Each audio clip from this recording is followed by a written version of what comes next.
Hi, everybody. How are you guys doing? Hi, Dawn. Hello, good evening. Good evening, good morning, good afternoon, good night, wherever you are in the world.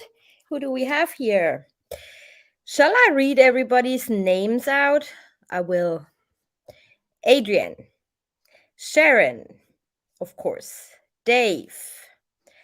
You are my sunshine. Who else do we have? Oh, I gotta scroll a little more down. No. Sharon, I already named. None your business. Hi, girl. Annie. Anna. BLN. Hi, good to see you. Oh my God, so many people in here. But always the same ones commenting and texting in chat. Don't be shy, you guys. Renee. Hi, Lynn. I hope you guys are doing well. Craftastic. Hello. Penny. Renee, I already said. New Orleans lady. I gotta tell you something because you won't see me on camera either tonight. I did something terrible to my hair, but I'm gonna tell you all about it in a minute. Who else do we have? Guys, don't be shy and write something in chat. Jock girl, I haven't seen you in a long time. Kay, Catherine C. Always the same nice people in chat. Leslie, gotta scroll quite a bit. Annike, good night, Owl. Dawn, of course. Dave G. Leah. Catlin. What I wanted to say as well is a big, massive thank you to Dave G. I wasn't able to take care of my What's Facebook group in the past, I would say 3 months. And Dave G is managing the group basically in my absence. And we got over 14K members now. So that's quite a milestone. And it's all Dave's work. So thank you so much for that. Jennifer, Kiwi, Sleepless in South Africa, welcome. Jennifer, JML, Michelle, Leah. Good night, Owl, I already said. Glitzy. Some people are new. Sharon Norris, Corinna, Marie. So many. Tumbleweed. Vivian, April. All right. What are we gonna do today? We're gonna talk a little bit NK, the mistress, Nicole Kessinger. Free to say her name because Nicole Kessinger does not exist. Hi, Rebecca, anymore. Before we start, I gotta tell you guys. I went to the hairdressers on Monday, and yeah, I wanted white hair, like really, really Scandinavian blonde kind of thing. So we bleached it twice, and then my skin on my head started to burn like crazy. And yeah, it turned out to be yellow, like orange yellow. But no way, I'm not gonna let you guys see it. Yeah, she said to me, "Well, come back on Thursday." She put something on my skin to, calm it down a little bit. But it didn't help. So she said to me, "Yeah, come back on Thursday. Don't wash your hair because, not irritating it anymore." And I'm like, "All right." And I went to work with orange hair. But yeah, funny thing. At least everybody noticed me. And everybody tried to be nice, saying, "Oh, it looks so good." And I'm like, "Yeah, shut up, you liar." Hi, Heidi. You Yeah, scared those horrible. Ukrainians. Yeah. Lynn, yes, I have tried toner. It's much better now, but yeah, tomorrow I gotta fix this my skin doesn't hurt anymore. So I have to fix this. Few years and it will be silver like mine. Yeah. And I was watching something today and I was like, oh my God, this is so me. Somebody said, oh, you have lovely brown hair. Why do you put gray over it? And it was like this woman had gray hair, like the gray came through, right? And she colored it in brown, and yeah, it was just a joke. Whatever. All right. I don't want to bore you to death, but this is what happened to me, and this is why you guys don't see me on camera. Hi Lily, hi Super Xtina G1. All right. We're talking a little bit NK today. I'm gonna get right into this because we gotta read quite a bit. Hold on, where is it? My Kessinger presentation. And we also gonna have an open panel after my presentation, so I will drop the link. And hi, Sweet Crazy, and everyone who wants to join us on panel is welcome to do so. So can you guys see that? I think you can. Don, can you see the screen? Yes. Okay, thank you. All right. We're talking about questions they never asked, but what led up to the questions they never asked, right? So I want to show you a little overview of the interviews that Kessinger had with law enforcement, particularly with Kevin Kobach. On Wednesday, August the 15th, NK is calling the FBI, as we all know. In the morning, she calls them, and after that, in the afternoon, they met up in a park with her dog and dad. I'm not sure if her dad was really present. I did not hear him say anything. On Yes, Thursday, he was. was he present? Yes. Yeah? Okay. It was so long ago, this woman's voice is just like fingernails on a chalkboard. So, yeah. So on Thursday, August the 16th, NK first interview with her dad at the police station. On Friday, August the 17th, NK interview over the phone with Kobach at 10:51 a.m. And he actually states in the beginning, before she picks up the phone or before he calls her, today is August the 17th, it's 10:51, or today is this and that, August the 21st, NK had a second phone interview with Kobach, where she claimed to remember more on what happened on Monday, and that call took place at 6:43 p.m. You guys, I can not see chat, just so you know. August 23rd, NK's second videotaped interview with Kobach, the phone being turned in. This was when Kevin Holland, the technician, was present to take in her phone for the Celebrite dump. All right. The phone interview on August the 21st. NK is saying something I never caught before. Maybe I caught it, but I cannot remember. So let's just listen to what she actually says. Phone interview, August the 21st. We went to his house, and I dropped him off because I had picked him up to go to the museum. So I dropped him off at. You're driving your 4Runner? Yeah, we drove my 4Runner all the time. I told her I was only in his vehicle one time, and I think it was like so he could go get gas or something. Like everything, all of these adventures were all done in my truck. Okay. So all of their adventures was done in her truck. So she basically admits that she did ride in his vehicle.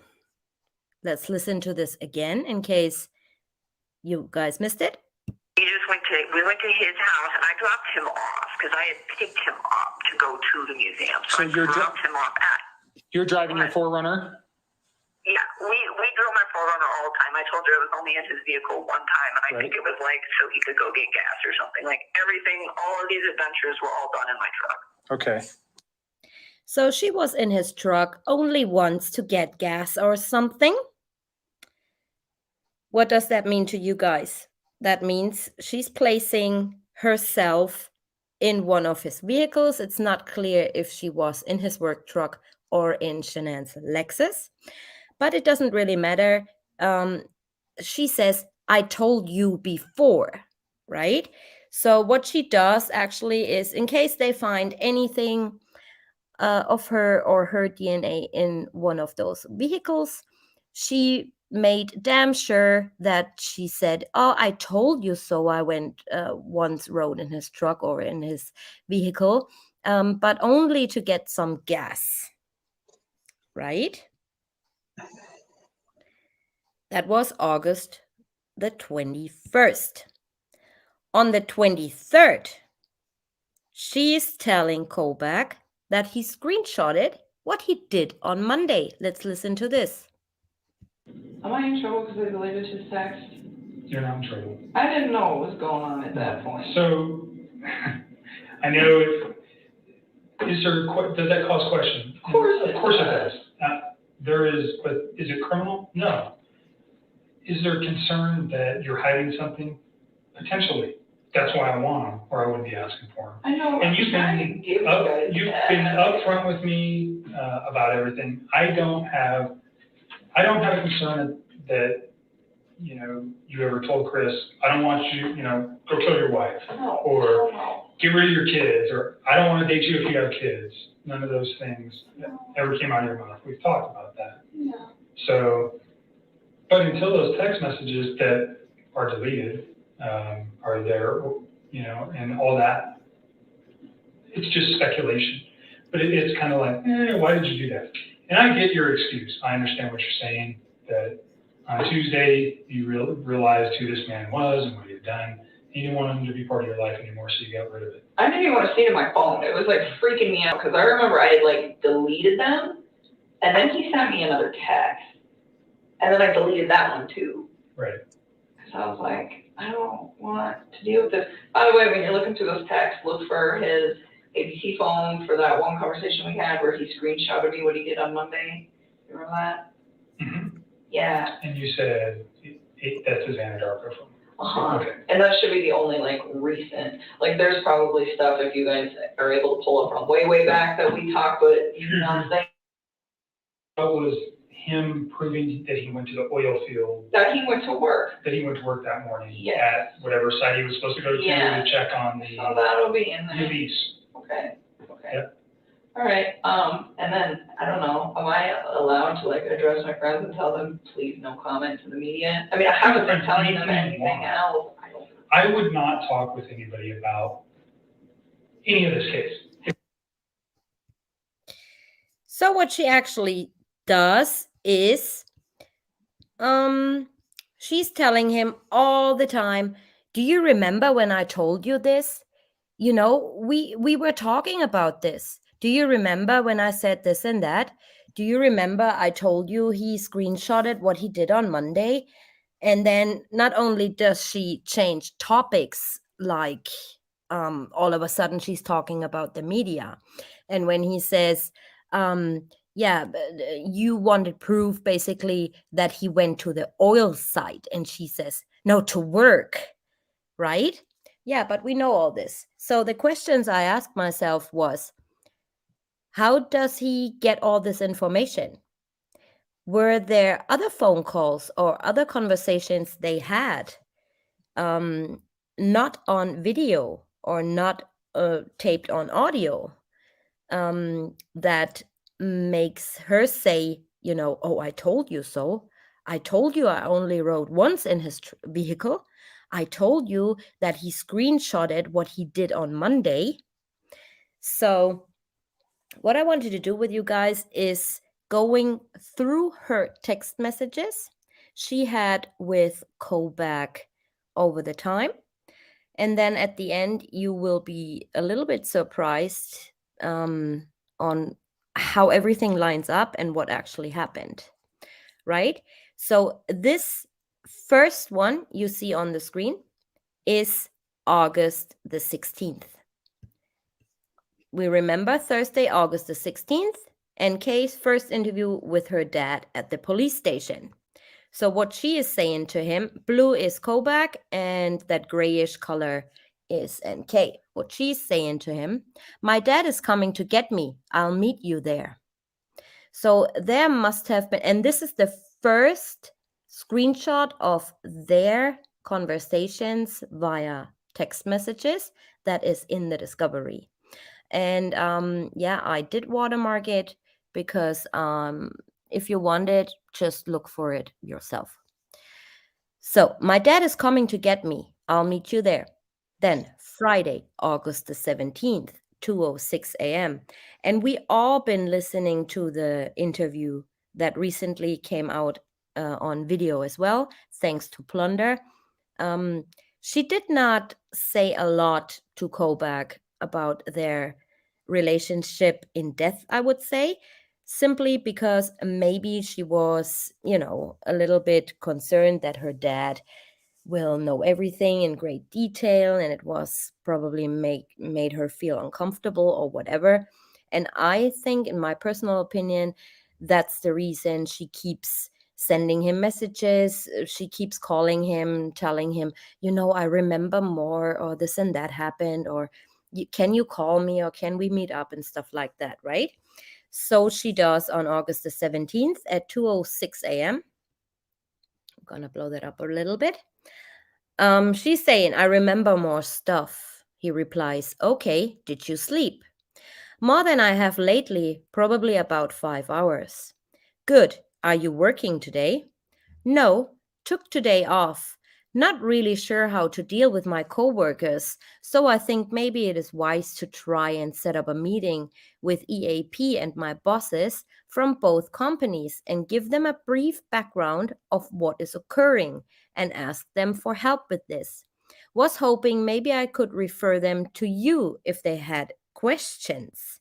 So just like in her interviews, she's all concerned only about her. She's not concerned that 3 people died, that Shanann died, that the children were dead, and so was Nico. All she says and all she's concerned about is herself. Kobach replies, sure, I will help any way I can. I would like to talk to you about what you remember. Can I call you at about 9 when I get to my office? Yes, I want to get all this wrapped up pretty soon. What does she want to get wrapped up pretty soon? It's not on her, right? Okay, I will call you as soon as I get to my office. Thanks for contacting me. Okay. Then 9:24 a.m.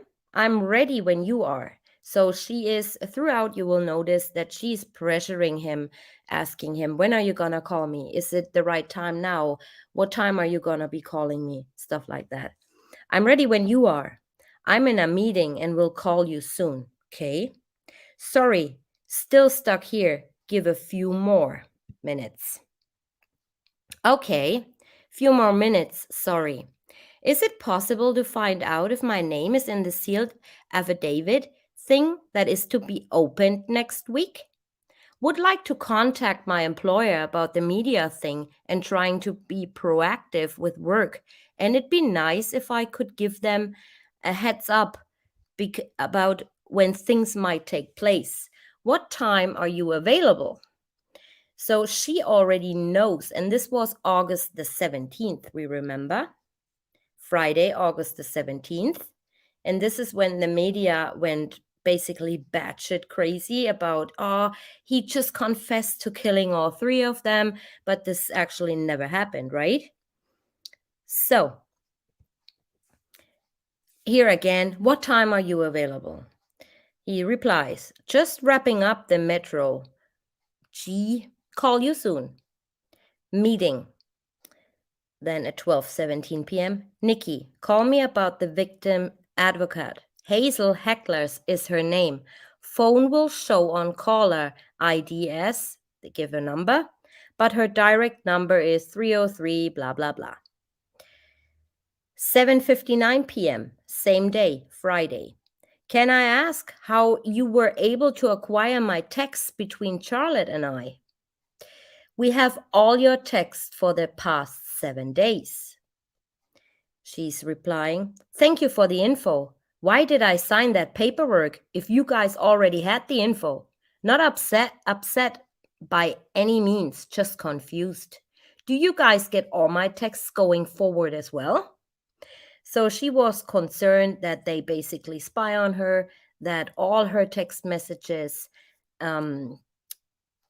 she's sending now to various people, will be read by law enforcement as well.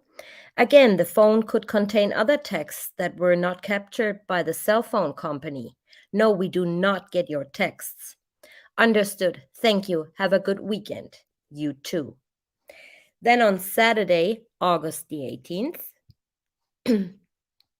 3 days before her second phone interview, I remember more.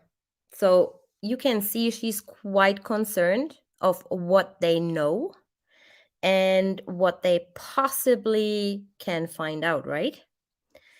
I remember more. I'm with my family tonight. Thought it's a safe and positive environment for me right now.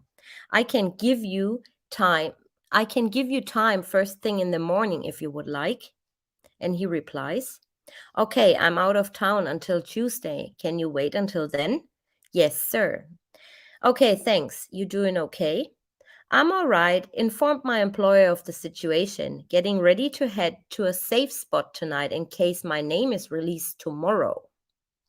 That was Sunday, right? So she knows already that law enforcement is going to release the affidavit on that Monday. So who told her that? APC released me for extended leave. Meet Hazel tomorrow, that victim's advocate girl. Trying to be proactive and positive. You guys are releasing his motive in the affidavit tomorrow? Motive is never released. That is media speculation. What does she know about motive? If they did not talk about motive or a possible motive, right? What could they have told her the motive was? Her? Tuesday, August the 21st. What time would you like to talk today? Good morning. Do you want to meet or talk via phone? And this is what I hate the most, At work, as you guys know, I work in retail. And if customers ask me something, they come always, come at me like in a speedy way saying, where's this and that? And I always reply, good morning, first of all, This is kind of rude, and that reflects or mirrors, in my opinion, her character, that she's a selfish person, that she only thinks about herself, and so on. So what time, out of the blue, 2 days later, what time would you like to talk today? Good morning, he says. Do you want to meet or talk via phone? Is lunch still a good time for you? In a meeting, I will be a few. How about late afternoon? What time you thinking? I have another meeting at 2, maybe about 4. Okay, I call you around then. Then 3:49 p.m. on Tuesday. Still a go for 4? 6:30. Will you be available? Just got to my office. Yes, sir. Okay, thanks. Sorry, traffic was terrible. It's okay. Did you want to just do this tomorrow? Found a little info from Verizon as well. Nope, calling right now. Does he have to make a plea on November the 19th? Keep in mind, August the 22nd we're talking here. Also remember what I was doing on Sunday evening. In this interview, on August the 16th, her dad reminds her that she went to the museum, right, to see the Dead Sea Scrolls. And now she's telling, hold on, where were we? Here. And now she's saying, found a little info from Verizon. Does he have to make a plea on November 19th? Also, remember what I was doing on Sunday evening, August 22nd, 2:20 p.m. No. Okay, I'll call in a moment. I have to sign a release, then I'll come meet you myself.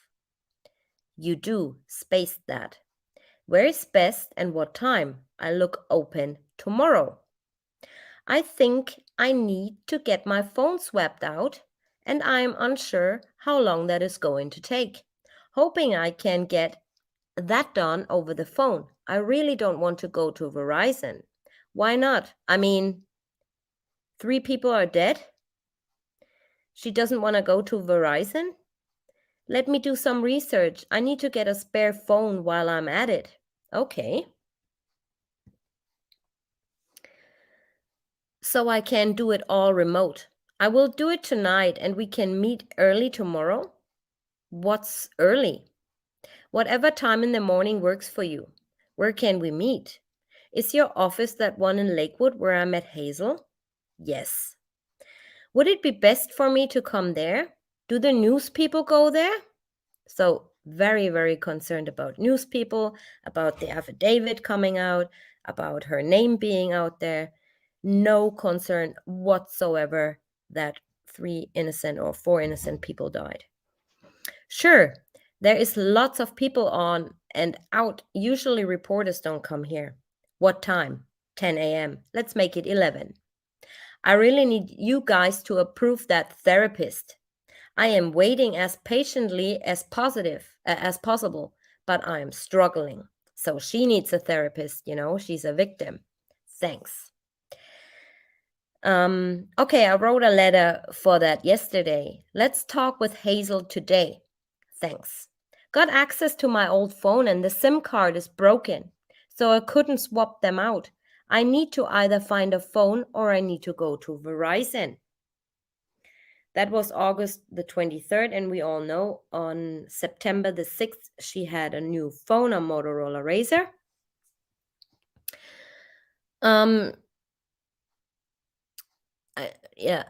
I can get a new SIM card. Should we still meet today, or can you guys give me a day or so to figure it out? Well, for what more days do you need to delete even more? They will give you a new card for free. Today is great. We can move it till later this afternoon if that helps. They only give you a new card for free of the current phone I have insured, my iPhone. But I think they are fairly cheap if I can get one for my old Android phone. What time this afternoon? I'm heading to my office now and I will work with you on whatever time works for you. Verizon doesn't open till 10. I'm going to see what I can do at the time, and I will get back to you on a better meet time. So now she is telling him when they meet up.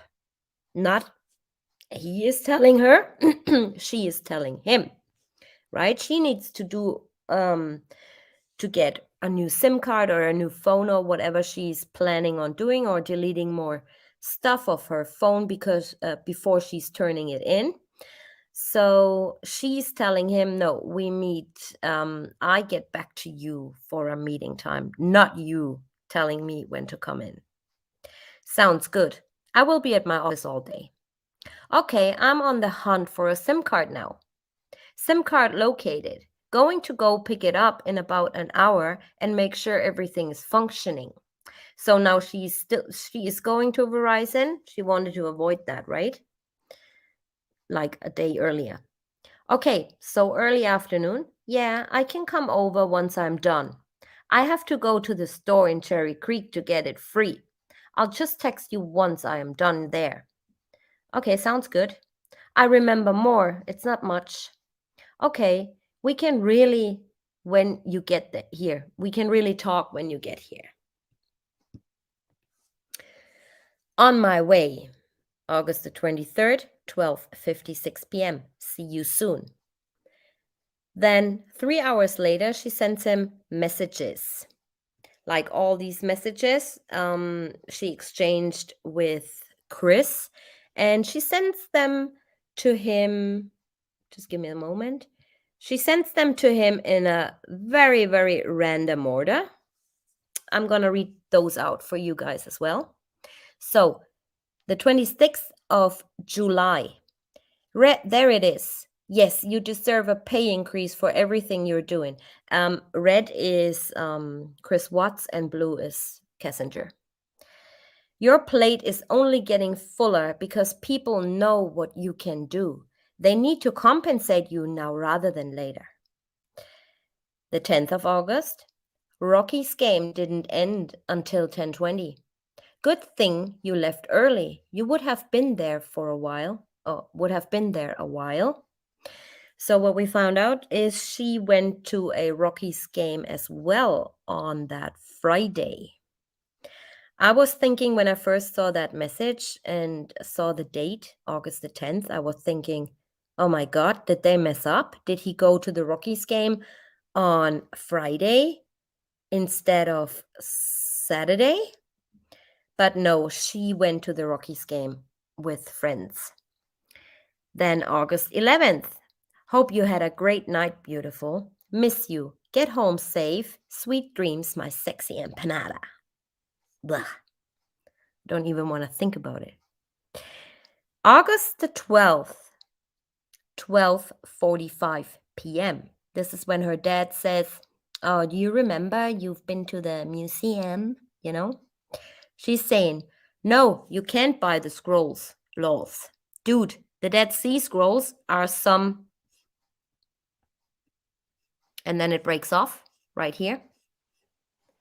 And then it goes, no date, but it comes up later on. Are we bad people?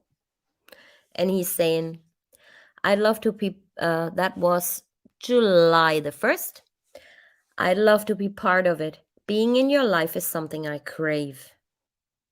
Then at 9:23 p.m. Conserve it while you can. I enjoyed our conversation tonight. I hope you have a great night. Sweet dreams, Nikki. July the 4th. I'm getting drenched right now. Like to see you all wet in the rain. Also July 4th. My signal sucks so bad here. It might take a while to download your pictures. Crushed tacos and... comes up later on. It's like a random order. She sends them, call back those messages. August the 12th, 3:14 p.m. Nice. That sounds like a good time. I haven't seen an IMAX in a while. Sounds like you're having a fun day with the folks. I'm still at the birthday party. Kids are soaked from water balloons. Look at the time because that's important for my next live stream. August the 12th, 3:14 p.m. I'm still at the birthday party. Kids are soaked from water balloons. Just keep that in mind for next time. However, she's telling Kobach on the phone, or was it in her interview? I can't remember. Anyway, she's telling Kobach, we went to see Jurassic Park in an IMAX. Do you remember? Do you guys remember her telling Kobach they went to see Jurassic Park and the first show was sold out, so they been sitting there on a bench for 2 hours talking? Do you guys remember that?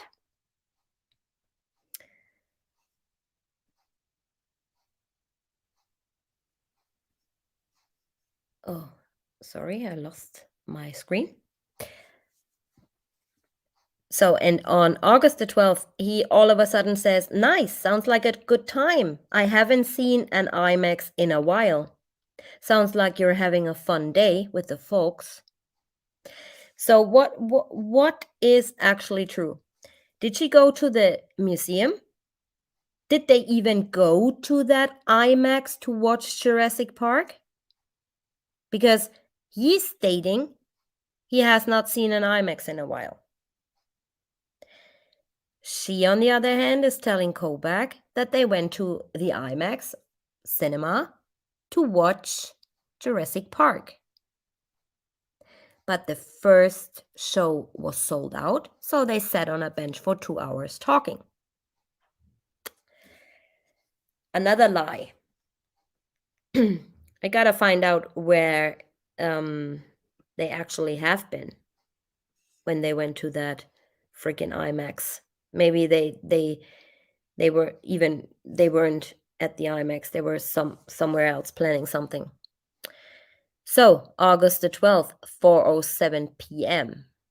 Been pounding fruit and had a whole jar of asparagus. He didn't smoke any barbecue this time. He did hot dogs, so I did the fruit and veggies. So I'm assuming at 4:07 p.m., birthday party time, he's now on his way home or gone, because he's saying he didn't smoke any barbecue this time. He did hot dogs, so I did the fruit and veggies. So I'm assuming he is at home. Then the best message ever. She keep in mind, in between those text messages, she deleted her replies, right? So we don't have those. August the 13th, 2:44 p.m. This is when you see him texting while at Nate's looking at the CCTV footage. He's texting her, "Oh my God, that is absolutely ridiculous. They would freak out." What is so absolutely ridiculous that they would freak out? Word is out there that they were talking about some unicorn cereal, and she was asking if the girls would like this unicorn cereal. So that made him reply, "Oh my God, that's absolutely ridiculous. They would freak out." Me personally, in my own personal opinion, I think that she was telling him something about the footage of Nate's. I think that she knew somehow that he was there looking at the footage. I think they had communication going on via text message, and she deleted all those. And I think that she was probably, and here again, I'm theorizing my own personal opinion. I don't think it's about freaking unicorn cereal. I think that she gave him some sort of what to say to the police, maybe. And then he replies, "That's ridiculous. They would freak out if I tell him or tell them this and that." Right? So not a good idea or not a good suggestion of you telling of you want me to say this and that, right? But that's, like I said, my opinion and my thoughts on this. Then we can read a little snippet. "Next me isn't going to be fun tonight." Whatever that was, that text message. Then it starts back on June the 30th. "I have an idea, by the way. I have a free hot stay in the Holiday Inn. Not sure if you can swing it this month, but we can road trip to the mountains or southern Colorado for a day or two if you want." And this is where the sand dunes come into play, right? "Won't cost a dime." Then on the same day, June 30th, "She supports me, but her parents were in a situation like that when she was a kid and it came up. It won't bother me. I'm not going to stop seeing you. I made up my mind. Are we bad people?" So here, she's obviously deleted his message. That makes her reply, "She supports me, but her parents were in a situation like that when she was a kid and it came up. It won't bother me. I'm not going to stop seeing you." And here I come in again, like with my own personal thoughts. I think that he said something or texted her something along those lines, that Shanann is, that they're still married, and about the kids and how to talk to the kids about that when he's all of a sudden having a girlfriend or gets a separation. And she is talking about her friend, right? And being in the same situation as a child. We all know that Kessinger's parents got divorced when she was, I think, between 10 and 15. I cannot remember her exact age, but that happens to her as well. And she's talking about a friend, obviously, saying her parents were in a situation like that when she was a kid and it came up. It won't bother me. So here again, her stinky, filthy character. It won't bother me that you're married. It won't bother me any feelings of other people. I am not going to stop seeing you. I made up my mind. Are we bad people? So she is, I don't even have words to say to this. Let's continue. There's more and more and more. Then all of a sudden, June 27th, promise. I'm about loyalty, truthfulness, and being dedicated. I don't like playing games unless it's role playing. If you want me there, I will be there. Ice cream, cookies, and lollipops. Sounds like a cheat meal night. LOL. This sounds like a code to me, like drug dealers use and stuff. Ice cream, cookies, lollipops. I mean, who's talking like that, right? Sounds like teenagers talking. Then June 29th, I'm still going to see you. It won't be as often as we like, but I will make it happen. You think you're the only one addicted right now? I'm so hooked on you. So here again, theorizing my personal opinion or thought. I think that obviously she deleted her text message. That's missing right here. Making him respond, yeah, you're still married and, with kids and so on and so on. And he's saying, I'm still going to see you. It won't be as often as we like, but I will make it happen. So here you can see, again, she's talking absolute bullshit when she says, he was in the middle of a divorce and he wanted to get a separation. Bullshit. Then the 29th again, a little later at 8:12 p.m. Sleeping without your warm body next me isn't going to be fun tonight. And then there's another one at 4:28 p.m. on the 30th of June. That's been cut off. Let's see if it's there. Oh, nice. That sounds like a good time. I haven't seen an IMAX in a while. See? The same weird message in a random order. Then the message about him pounding fruit and at a whole jar of asparagus comes up again. And this is the order of the screenshots she actually sends to Kobach. So this is really, really weird. I mean, if it's a little bit mixed up because you double up or duplicate some screenshots or have them screenshotted twice, I would understand. But this is such a random order. I think, here again, my personal thoughts, she might, when she went through her text messages, she was deleting as she was sending.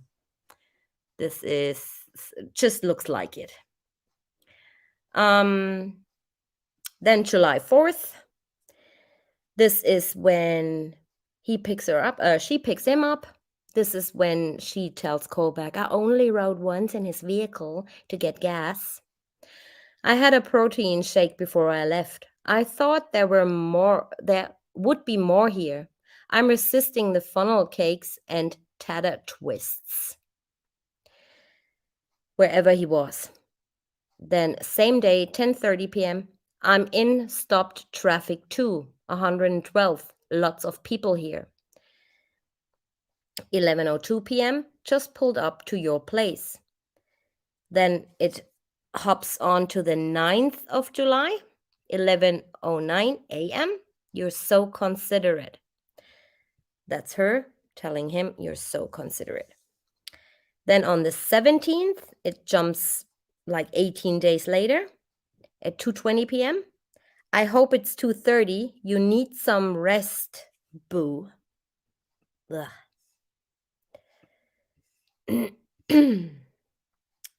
Oh, then on the 26th of July, there it is. Yes, you deserve a pay increase. And remember, this was the screenshot we saw first. She just resended, and so on and so on. Here she's talking about going away on the 30th, which they did, but to the sand dunes. And here basically it's all over again. And she's sending him just screenshots in a random order. Probably did not think, oh my God, what did I delete and what didn't I delete?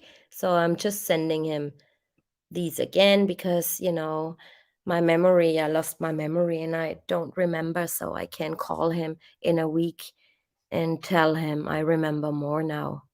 All eyes on me, basically. So then she's saying, I really hope you can recover everything from that phone. Do they sound hopeful about that? And here you see her sneaky ways to try to get information out of Kobach, right? I really hope you can recover everything from that phone. Do they sound hopeful about that? What she wants to know actually is, can you recover anything from my phone? Do you think they can recover anything of my phone? Oh my God, what do I have to expect? What can you guys actually read, right? Yes, I think we will be able to recover everything. And I think that devastated her right then and there. Then August the 23rd, still 6:31 p.m. I watched his speech on relationships. What do you think? 3 hours later. It was eerie, still haven't completely processed, but made me feel like I'm not the first woman he is. Not the first woman he's dated outside of marriage. Oh, now she's saying that his speech on relationships, I think every one of us has seen his YouTube speech on relationships. How does that make you feel like she's not the first, you're not the first woman he dated? I don't get it. August the 24th, Friday. I remember a lot from Monday. I apologize that this keeps happening in bits and pieces. It's okay. Let's plan on next week. I'm tied up all day today. Okay, thanks. I need to speak with Charlotte. Can you provide her phone number? And then she sends a screenshot of Charlotte's contact details. And please, you guys, this is still open record. Everybody can find this in the digital discovery, but please refrain from calling people, okay?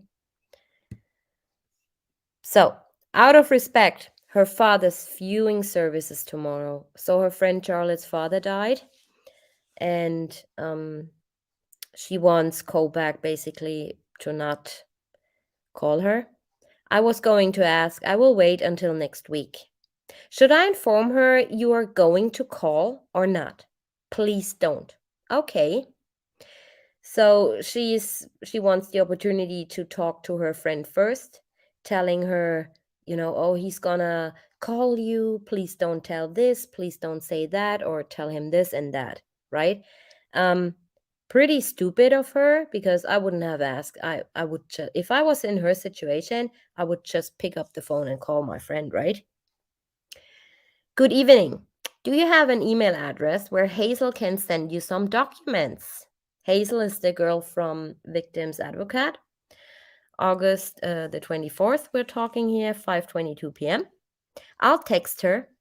Okay, thank you. Is this Friday or next Monday a good time to talk? I'm remembering a lot more. Is it normal to remember this stuff in chunks? How's the text recovery going? Hi, Nikki. I'm out of town all week on other business. I will not be working on Monday as it is Labor Day. Can we plan on Tuesday?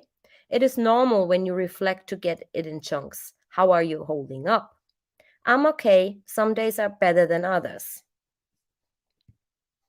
Hang in there. Tuesday is good. I have a lot of stuff, pages of it. Should I come in or can we do it on the phone? Whatever is easier. Oh, then she did not text him at all on the remaining part of Tuesday, August the 28th. Did you see the news? August the 29th? Yes. Think that's a real claim? If so, think you can find him? They were talking about a different case. No idea, and yes. Did he ever mention anything about that? Not at all. I don't know if I believe this yet, but he fooled me into thinking he was a much different person than he is, so anything is possible. But I do have some dates for things he said that I think are kind of in line with some things that other men claimed. I already had them on my list to talk to you about. So they are talking about Trent Bolt. Okay, have you seen this? And there's a screenshot of an article. This guy, what's his name? True Crime Rocket Science brought out back in 2018. Is she Chris Watts' mystery? And she's saying, so he sends that to her. Yeah, I saw that. Those people are grasping at straws. That picture is very, very old, and they don't have my last few employers or my correct address. So how do you know those people have not your correct address or your employers? They knew back then that you were working for Anadarko, so it's easy to find out who you was. I'm really doing my best to stay under the radar as long as possible. Do they release more info about the case at his hearing on November the 19th? And then he sends her a screenshot. And when I saw that, I was laughing because this guy, his name is Michael Kelly. He's good. He's a Facebook and social media internet troll. Quite funny, that guy. But yeah, so they may, but not likely as things are under seal. Do you know this person? Referring to Michael. Not at all. I saw that the day it posted a week or so ago. And this guy, just let me tell you guys, he was very active in Facebook groups back then in 2018. And he basically, what he did was, he said, oh, he was married to NK, and or he is her ex-boyfriend and stuff like that. So huge internet troll, but not in a bad way. He's more kind of like funny. Not at all. I saw that the day it posted a week or so ago. Been wondering why that guy has been posting that kind of stuff because it never made any sense. Yeah, of course it doesn't make sense because he's an internet troll, right?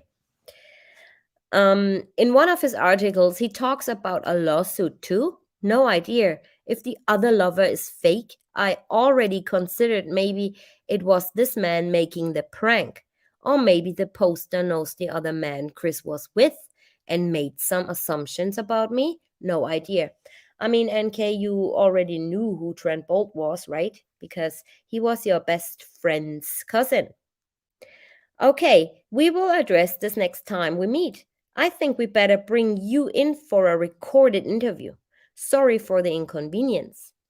I have so much I remembered this week anyway. I think it would be better for everyone. You still want to shoot for Tuesday? I think it will take a chunk of your day. Yes, Tuesday or Wednesday. These people may require my attention on Tuesday.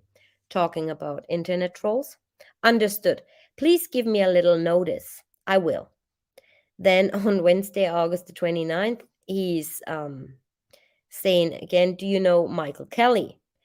No, who is that? Just wonder if you know the name. Then Wednesday, that should be, no, that's also the 29th. I've attempted to reach out to these therapists numerous times, and they either don't respond or they don't have room for clients. I need a new list. I've been trying so hard to help you guys, and I'm struggling on my end because I feel like I'm at a standstill with minimal options. Please help. So her main concern here again is only herself. And he's just responding, okay. So basically, you can see that his messages are getting shorter. He's not talking about significant stuff anymore. And she's trying to stay in the spotlight, trying to stay important. And yeah. Any luck with the restoring of my phone messages yet? Would be good to do all this in one day if possible, so I can try to focus on healing. So now she's telling them, do it in a day. I need to heal and get this over with. And I found that the link for Michael Kelly reference, none of that makes any sense to me. I don't know those people. Hazel is looking into the therapist thing. Okay, thanks. Sorry, I'm in mountains with limited service. Your phone may take time. Take time, die, get 5, whatever that means. Working on it. Hope Hazel is getting you what you need. Friday. Good morning. What time works for you on Tuesday afternoon? Whatever works best for you, Kevin. I got a new job too, out of state, starting mid-September. We need to discuss logistics going forward after that as well. So, it's none of the law enforcement's business to discuss your logistics to move you to a different state to get your new job, right? So this is very, very weird to me. I don't know what you guys think. She's basically telling them, oh, we need to discuss logistics. I mean, the move. Is law enforcement gonna pay for her move? Well, I don't know. Okay, congrats on the new job. Are you willing to share details with me of where you're going? Tuesday at 1 p.m. at my office in Lakewood, if that works.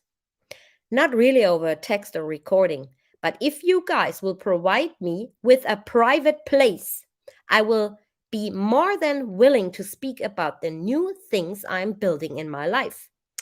So she wants them to get her a place, and then in exchange, she is talking about what her biography. Basically, that's a joke. That's laughable.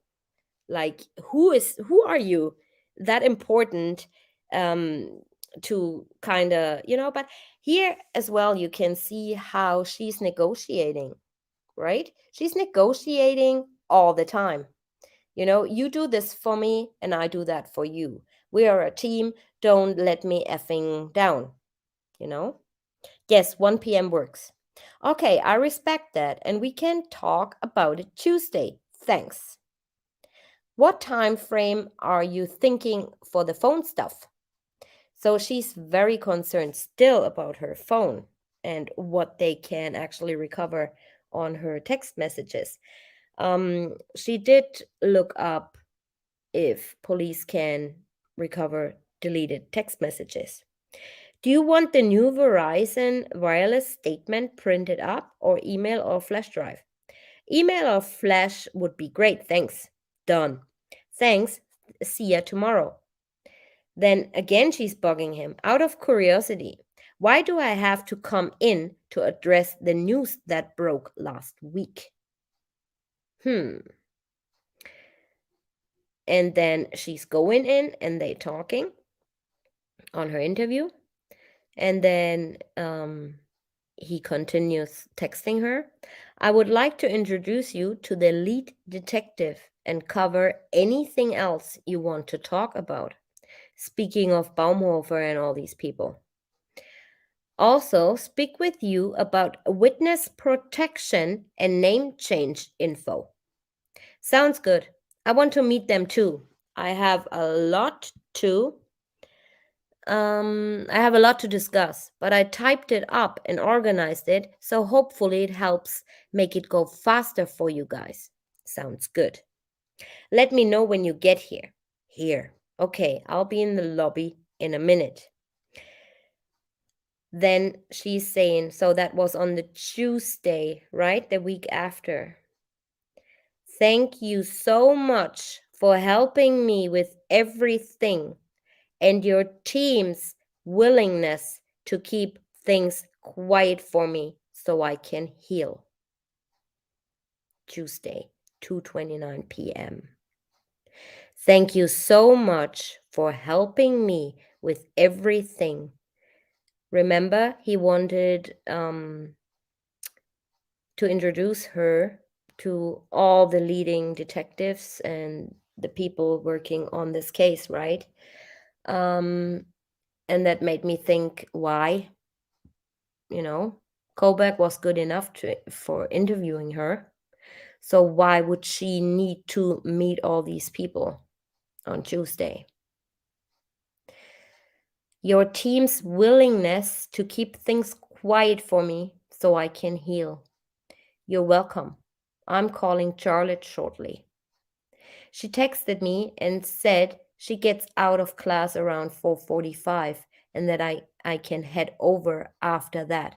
So I don't know if she's around, but I try. I'll call her. And then she's reassuring, any luck?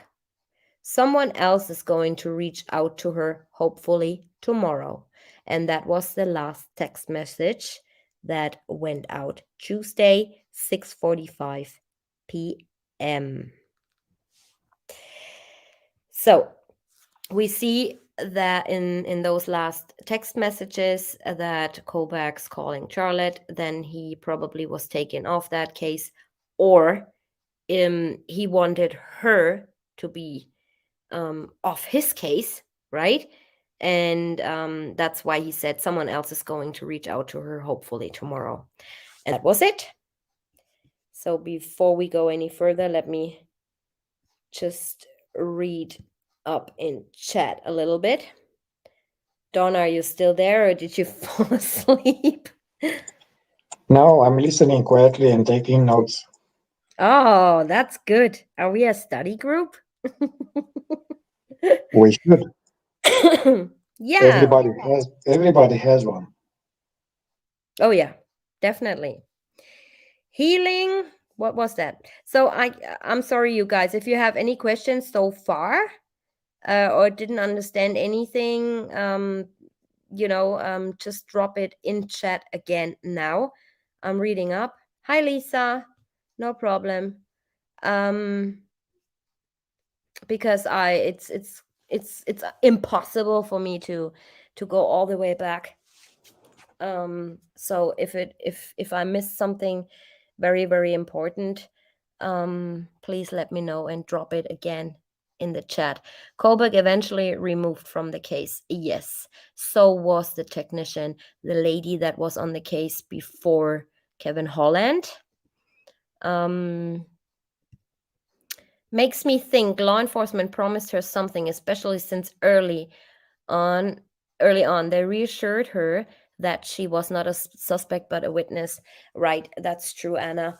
And also in her interview with no, not in her interview, in Chris's interview with Coda and Tammy Lee, Coda says, we have all her text messages, we have everything, we have all of this stuff. No, they didn't. They did not have anything of what on phone content. They lied. So and they lied for the reason that they thought he might open up and he might say, oh yes, this is psychology kind of thing, turn against each other. This is what Coda was hoping to get out of Chris. Do you agree, Dawn? Yes, I do. I feel like she was like this with Chris Watts, trying to see what she could get. I tell your wife if she seems like this kind. Yes, absolutely. I agree. I mean, we don't know this person, Nicole Kessinger, but yeah, from the way she speaks, the way her behavior, her body language, yeah, what is there to like? I mean, no, I believe that she lied throughout. I believe that there's something going on with law enforcement and her. I believe some sort of a deal. And I'm not going away from that opinion because it's just what it is. after all this circumstantial evidence? She was constantly afraid that she will be arrested, Oh, absolutely. Yeah, she was. and her daddy was there only to provide her an alibi. Yeah, which we found out that she lied, right? She said, Right. "Oh, I went to the IMAX. We were supposed to watch Jurassic Park." And then on the 12th, he says, "Oh, I haven't seen an IMAX in ages." So that's not true. So where were they? They weren't at the IMAX, right? So same with the Dead Sea Scrolls. Yeah, I don't her dad saying, "Oh, you have been to the museum with the family." And then a week or two later, she tells Kobach, "Oh, I remember what I did on Sunday." Nah. Mm-mm. Yeah, Kobach was too close, I believe, was the reason. I think the reason was that he freaked on her a little bit when it came to that screenshot. He screenshotted everything, right? He screenshotted what he did on Monday. You guys remember the screenshot of his laptop in his truck? Healing from her big 6-week dating relationship that ended. So much to go through. We know she didn't care about the lives lost. Absolutely, Jolene. She didn't. All she was concerned was about herself. Yeah, I wish she would have had a female. She would have got a lot more, or the female would have been on her. Yes. Did you guys see in her interview when Hazel, that victim's advocate lady, came in, her posing like, what do you want? Like, disrespectful in her body language? I don't know. And as soon as a male comes in, she's like all over nice. He was done with her. Yeah. Oh, yeah. He was done with her. Absolutely. I think many people were done with her. And I do, deep down in my heart, I believe that many, many people of CBI, FBI, or law enforcement in general think or know probably that she had more to do with this than she let on, and that she told them, but their hands are basically tied and they don't want to talk about this anymore. I think That is that weighs heavily on them. that is the price they have to pay for doing a plea deal. Yep, absolutely. She became a leech. Yeah.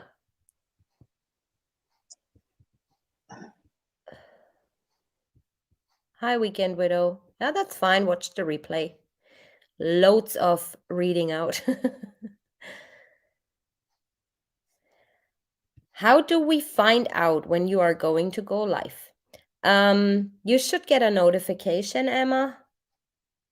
And I mean, if I have enough time, I always schedule like a couple days or a few days, or sometimes a week, sometimes 2 weeks ahead.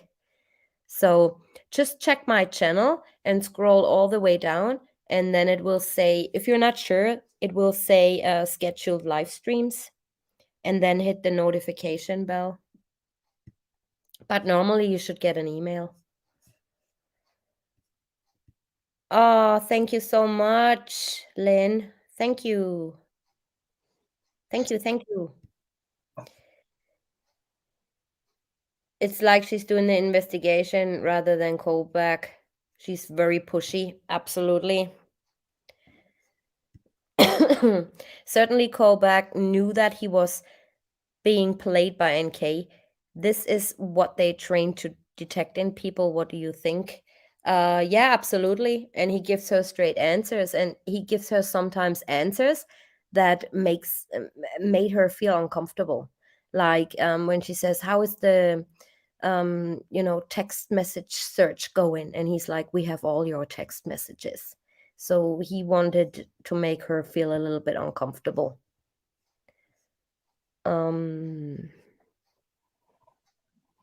It's like Chris was forced to plead guilty when he did, because if not, they would have investigated her further on. Yeah, I think that was not a Chuck Norris move he did. Absolutely not.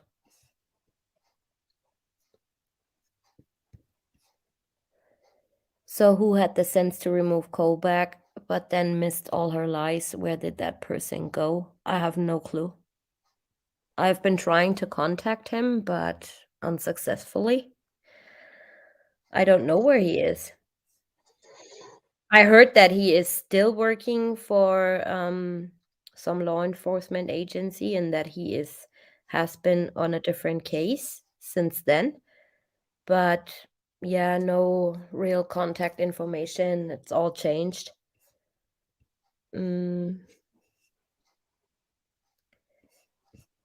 Yep. Okay, well, let's continue. I have a little more. So I was wondering, she says all the time, do you remember when I told you this and that? Do you remember his vehicle? And do you remember when I said he screenshotted everything on Monday? And then when, he replies, yes, I remember, we've been talking about this. And he keeps reminding her as well, saying, we've been talking about this. Do you remember we had this conversation earlier and stuff like that? So I was filtering her phone records a little. But I gotta pull this down real quick.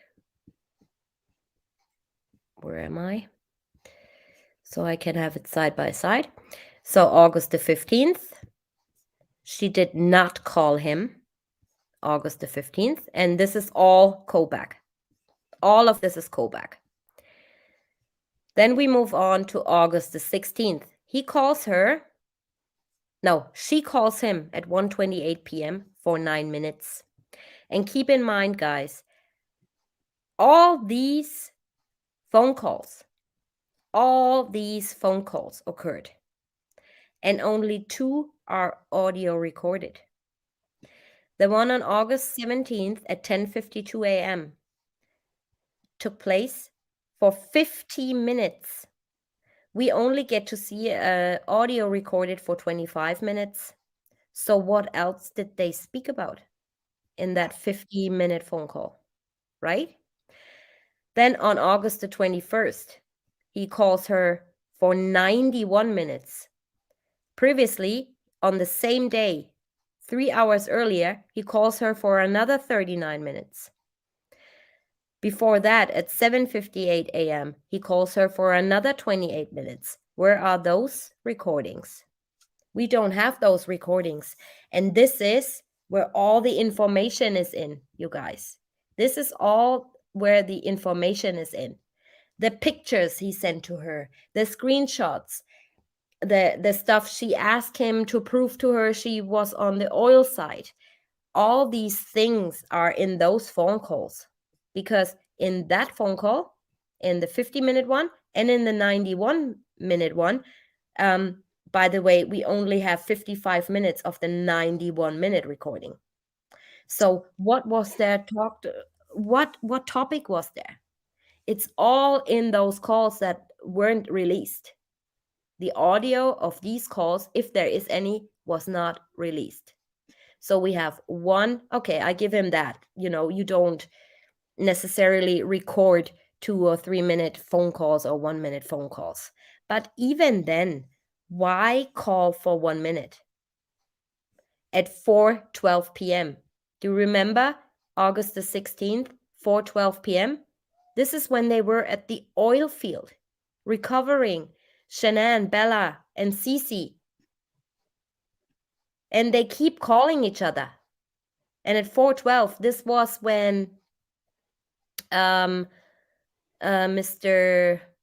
No, that was on. No, disregard that. That was earlier. He has all these phone calls with her. None of it recorded. I mean, I see why they don't record those little calls, but still, why haven't we seen any transcripts or a report or anything, right? He calls her, she goes in with her dad. He calls her before that, he calls her after that. Then the August 17 one, that was the first interview over the phone she had with Kobach. August 17th, 10:52. He says when he starts a phone call, it's 10:51 a.m. August the 17th, but it actually was 10:52. 50 minutes, you guys. Only recorded for 25 minutes. So what is going on? What have they been talking about in those minutes remaining? And this is where the answers lie. This is where the answers lie. The screenshots, the phone calls Chris and she had, probably the phone calls on Monday morning, the text messages. Chris is saying she texted me all the time Monday morning. Where are those text messages?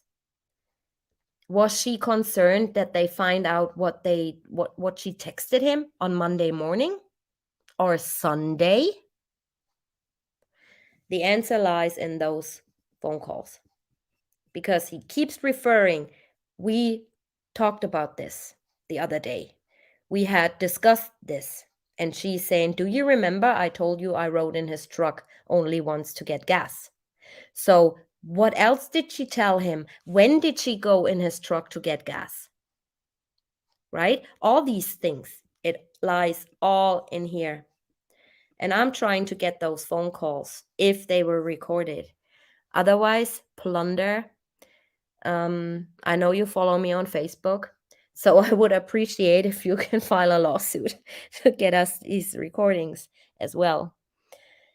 So, yeah, all these friggin' phone calls. 28 minutes on the 21st.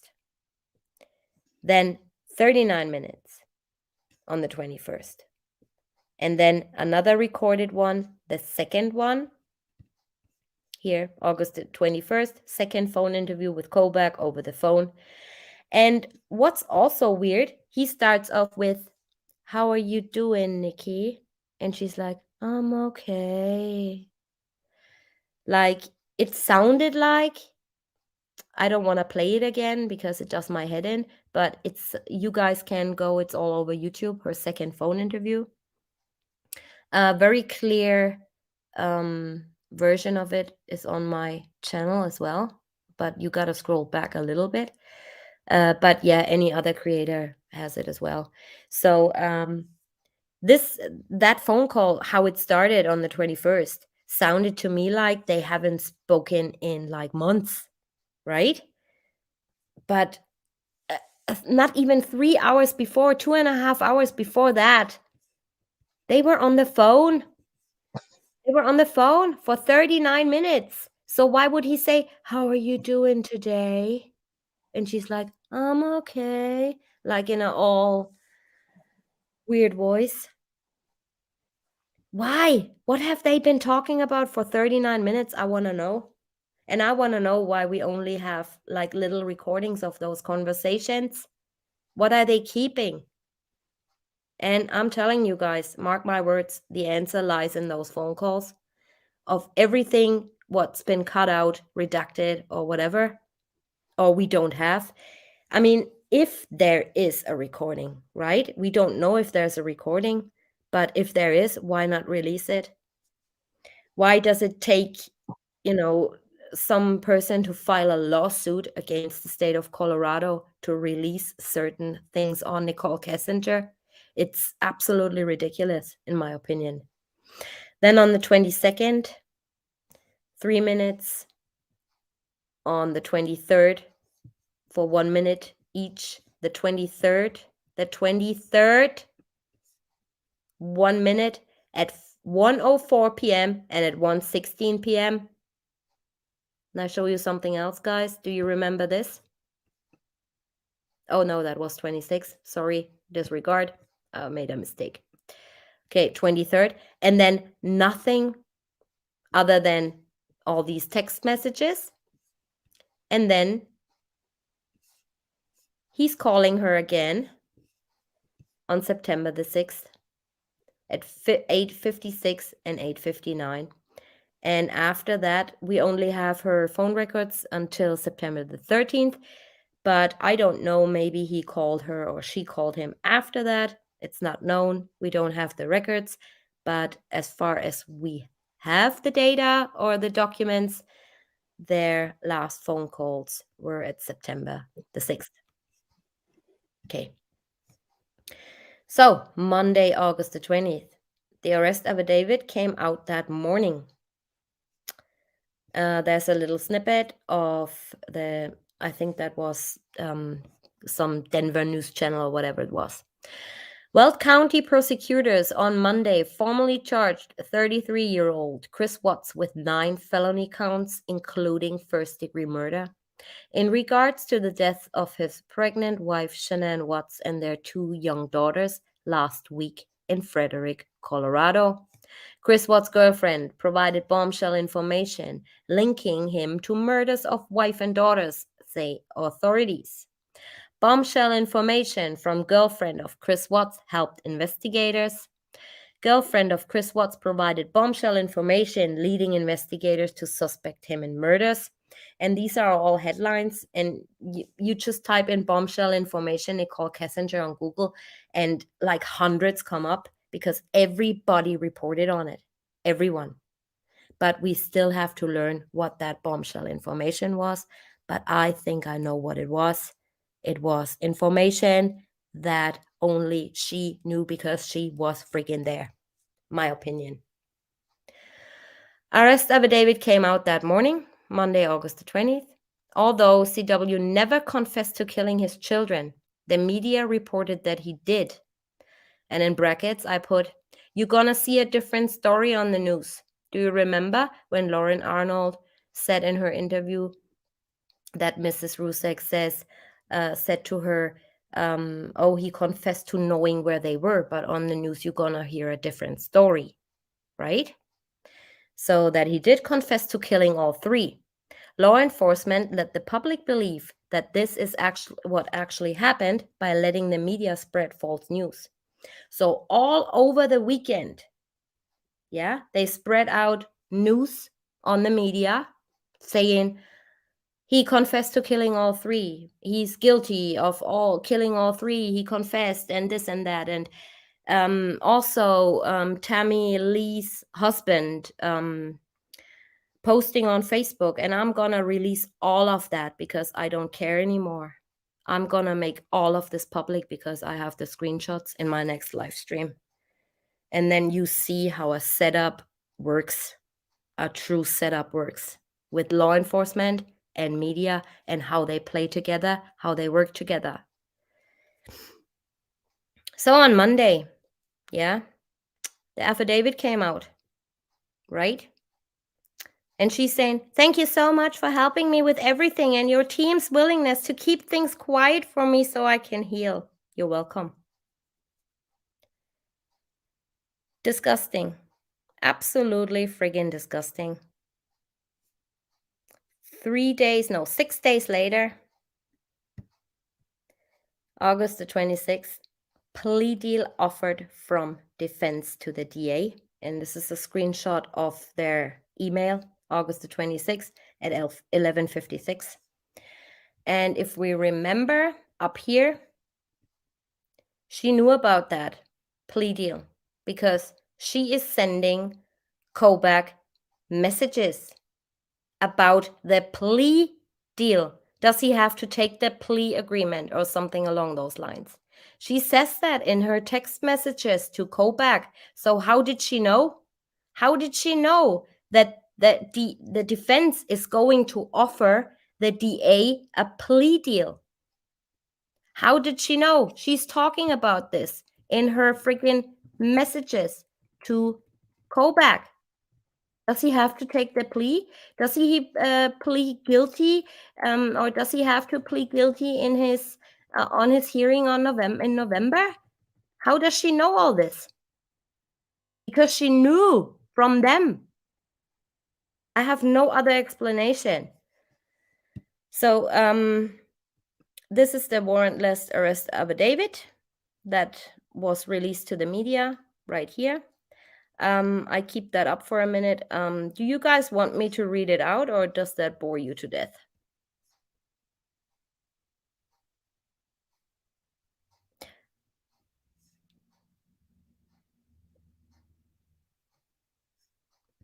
Exactly. Good night, Owl. If they are so emboldened and proud to state she gave bombshell information, then they should be more than happy to reveal it. Exactly.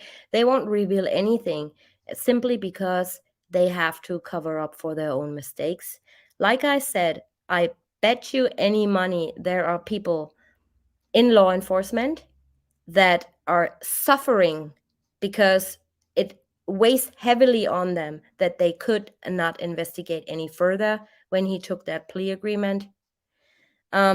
Like Tammy states in her interview she gave on some sort of documentary, she says there were still so many people to investigate that we didn't finish. The clock has stopped. This is what she says, like, right? So yeah. Okay, I gotta read it. Can I get a glass of water before I read that? Dawn, can you just talk to chat for a second? Yes, I can. Thank you I so don't much. know. Yeah. Second, I'll be back in a minute. Okay. I will take the opportunity to address a few things that are not necessarily related to NK, but about the investigation in general.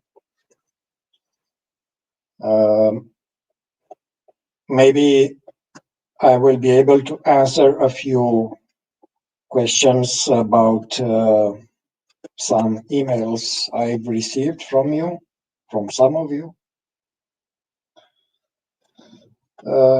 So first of all, about people's strong opinions about suspect persons. I'd say that in order to assess if a person is guilty or innocent, you must have a vast knowledge about the human behavior. You need to have a rich life experience. And having met in person a lot of deceiving or evil people is a big advantage. I talked with Tanya, and I think that we need a talented criminal behavior analyst and a reliable psychiatrist to fill in the blank for us. Because for now, all I know is that Watts is a liar. He continues to lie his parents. His whole life was based on lies. He's the definition of a misfit. He has no genuine reactions because he doesn't know what a genuine person means. He can't feel that, so he mimics it. During his life, that was his second nature. He had not enough ability to fool an experienced detective or the polygraph. In my opinion, he failed the test miserably. Listen how he answers to each question. His tactic was to stay motionless and to answer the questions using the same voice tone, hoping the machine will not pick up his lies. By the way, that is the most used tactic of stupid suspects.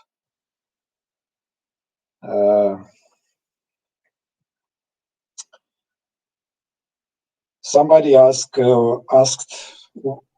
me, where is the footage of the doorbell cameras on Saratoga Trail and the neighborhood? I have to remind you, everybody, that those cameras don't start recording unless there is movement starting from around 3 or 4 meters. You can't expect they record the cars passing on the street or people walking on the sidewalk. That never happens. The street is too far. Something related to the outside cameras that the law enforcement said they didn't record. That is not that, I don't find it is something so odd, because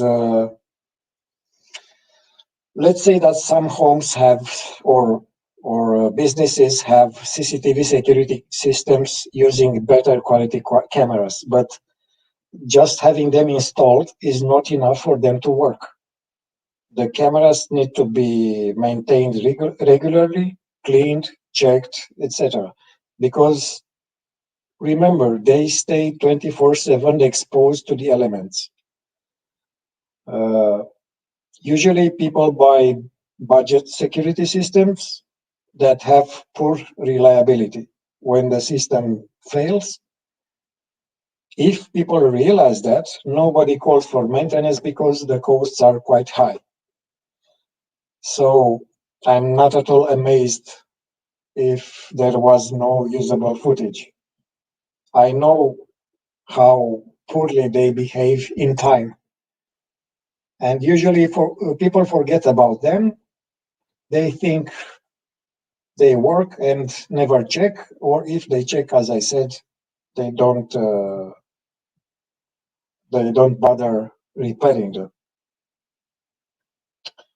Last question I had was about erasing data from phones. It is a myth that the FBI can always recover erased data from phones. If you know how to erase it, not even God can recover.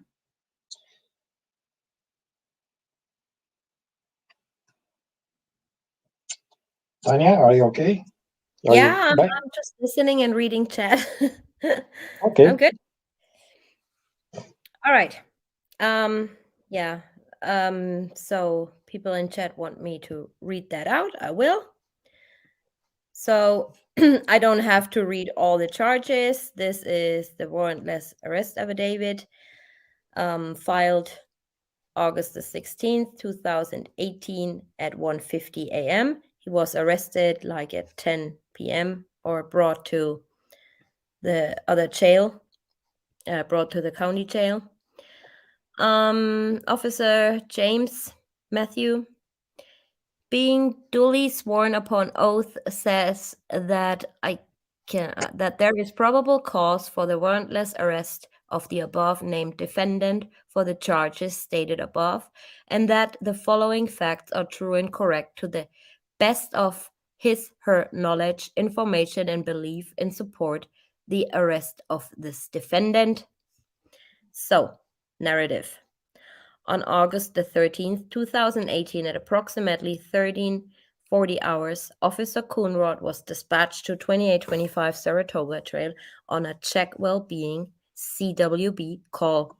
The reporting party, Nicole Udoft, now Nicole Atkinson, called about her friend Shanann Watts. Date of birth, 10th of January 1984. Nicole stated she dropped Shanann off at her residence around 1:48 hours on the 13th after returning from a business trip that took place in Arizona. Nicole stated Shanann was 15 weeks pregnant and was not feeling well during the trip. Later that morning, August the 13th, Nicole became concerned because Shanann was not answering her phone calls or text messages and also missed her doctor's appointment that was scheduled for 10 a.m. Nicole went to Shanann's residence and discovered her car in the garage with car seats positioned inside of it. Okay, first of all, Nicole was not the one becoming concerned at first. That was Cassie and not Nicole. Then it's a mystery. It really is a mystery to me how she can see the car seats in the Lexus in the garage.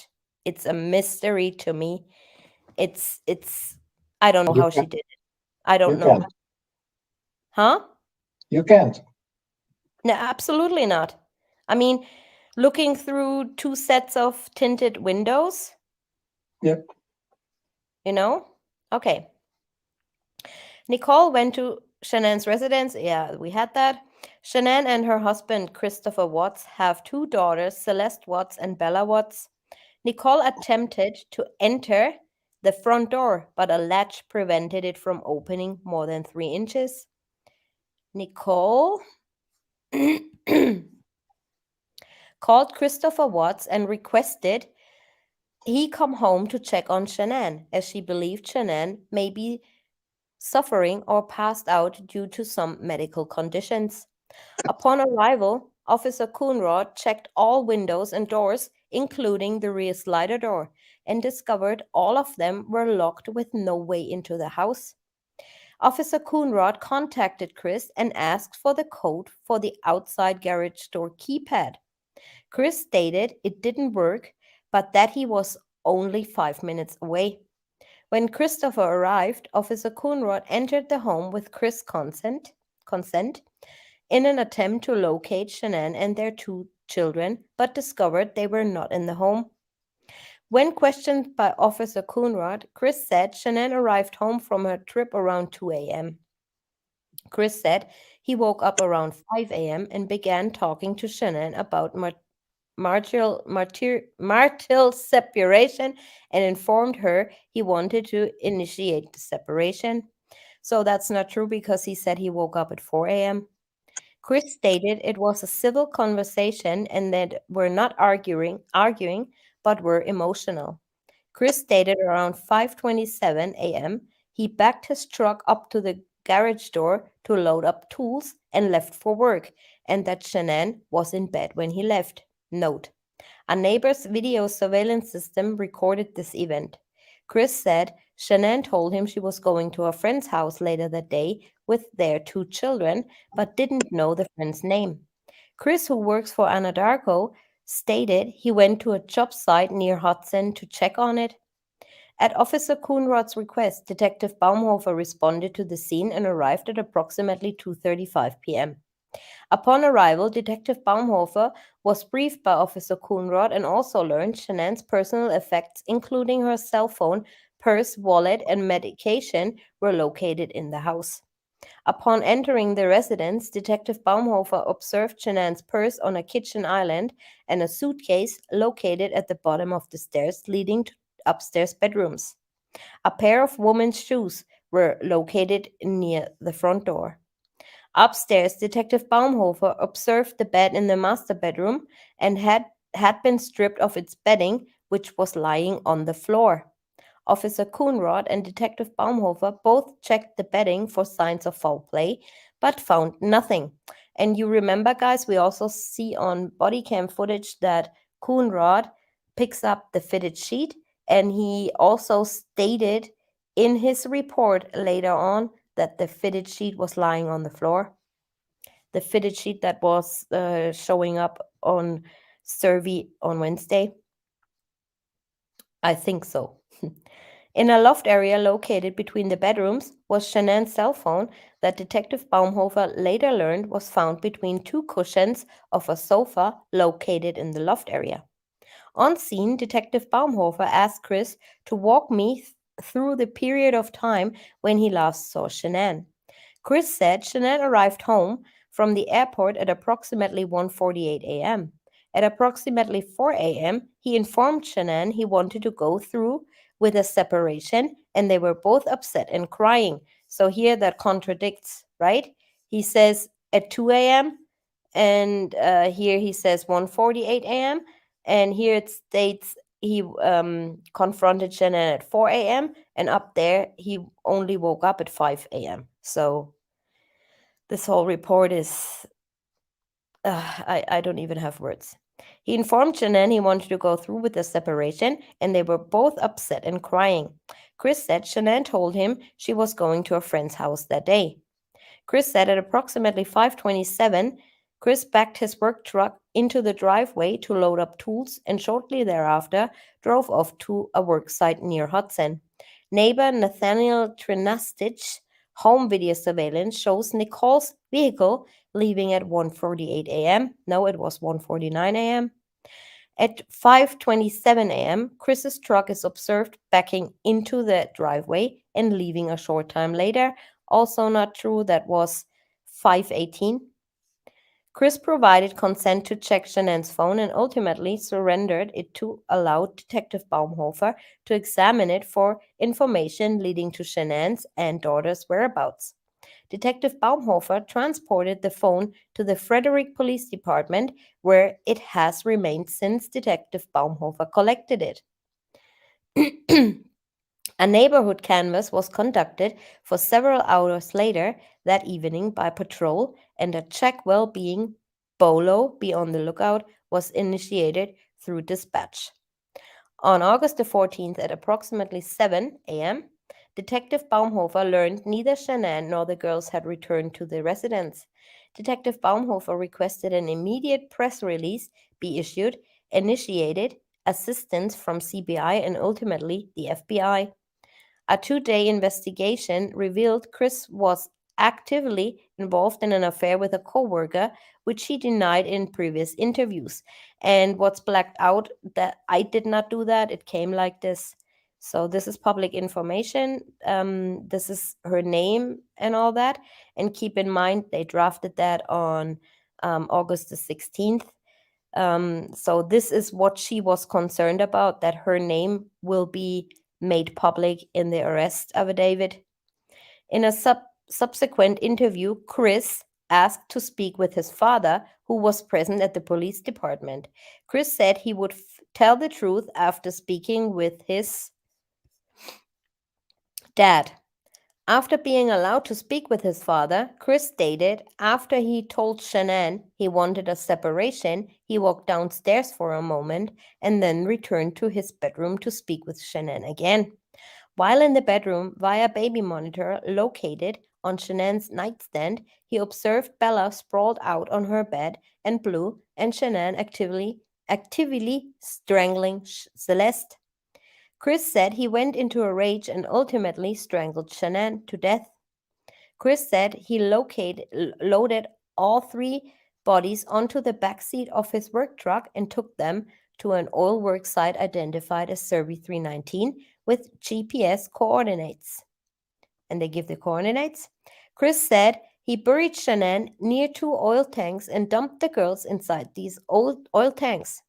Chris was presented an aerial photograph of the tank battery area and identified 3 separate locations in which he placed the bodies. Prior to Chris's confession, investigators arrived at Survey 319 with consent, which is not true at all because they arrived earlier and Mr. Survey gave consent after they already stepped foot on his property to initiate a drone search of the area. At approximately 4:15 p.m., investigators spotted a bedsheet in the field near the tank battery. The sheet matched the pattern of several pillowcases and a top sheet recovered from a kitchen trash can from the Watts residence earlier that day. That search was conducted with prior consent provided by Chris. The drone search also revealed fresh movement and dirt consistent with a clandestine grave near the oil tanks. Signed August the 18th. What's an expiration date? Oh, that's probably because they thought the trial, this is, am I right? I don't know, but this is, they do have an expiration date because of a possible trial going on, right? Is that right, Dawn? Yes, I think that the notary does that. Right. So yeah, that was the arrest affidavit.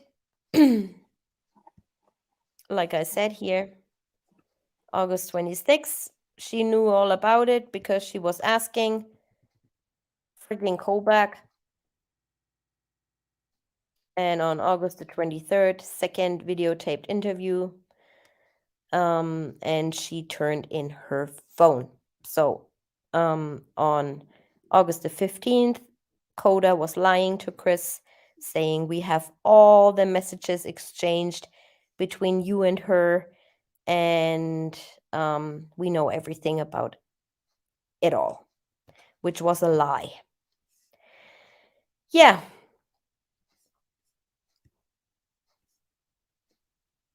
Chris didn't kill his children, never. I don't know. I don't. I wasn't there. Before I'm gonna go into a little more discussion, I wanna show you guys something I catched on her interview. Am I gone? Do you guys hear me? Yes. Yeah, okay, good. I thought my my Wi-Fi went down to 1 bar. Okay, before we go into the open panel, I want to show you guys something. This is what I catched in her phone interview. That was the first phone interview on August the 17th. And she's talking a little bit about her sleeping schedule. It might not be important to some, but it tells us quite a bit about that Sunday. Just listen to it. Those phone calls were on Tuesday morning, but for me, it was still Monday night. So when I was talking to you guys last night, that's how I referred to it, because I hadn't gone to bed yet. Okay. You know what I'm saying? Yep. No, that makes sense to me. Okay. So. Okay. So I guess those technically were on Tuesday, but according to my daily sleep schedule, that was still my Monday night. Right. So the last phone call with him on Monday, well, it basically starts into Tuesday. It takes you all the way to Tuesday. It actually ends basically at midnight on Monday, August 31st. So his wife gets home sometime at about 2 o'clock on that morning. So no, she got home on Sunday. Pardon me, Sunday. She got home on Sunday. So did you ever talk to him late on Sunday night? No, we were on the phone, but I mean, I had to let him go and get up and go to work. That was the 9 to 11 call that it was like a 2-hour phone call we talked about yesterday on Sunday night from 9 p.m. to 11. And that would have been the last time that I talked to him on Monday. And that's when he texted you at 3:45. No, we talked during work. Remember I told you he randomly texted me throughout the day at work, but it was just bullshit conversation. Oh, okay. It wasn't anything that no substance. Okay. So you guys, did you hear that? What she's saying about, oh, I haven't gone to bed yet, so technically it was still the same day for me, right? And did you catch what she said about Shanann coming home? Did you guys catch it? Kopak says, so she came back home Monday morning, right? And they were talking before that, they were talking about NK's and Chris's phone calls, and NK stating, oh, well, I haven't gone to bed yet. So for me, even though it was Tuesday morning in the midnight or whatever, it is still Monday for me, because I haven't been to bed yet. So when Kopak says, so Shanann's coming home on Monday. No, she came home Sunday. Is that a little hint? What do you guys think? Didn't she go to bed yet? That's why she thinks Shanann came home on Sunday. Let's listen again. Those phone calls were on Tuesday morning, but for me, it was still Monday night. So when I was talking to you guys last night, that's how I referred to it, because I hadn't gone to bed yet. Okay. You know what I'm saying? Yep. No, that makes sense to me. Okay. So so I guess those technically were on Tuesday, but according to my daily sleep schedule, that was still my Monday night. Right. So the last phone call with him on Monday, well, it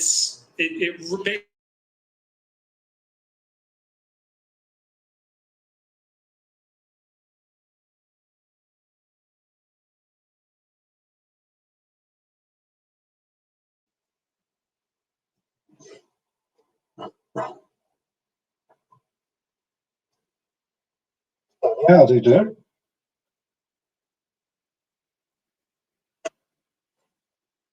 I think there is a connection issue. She will come back soon.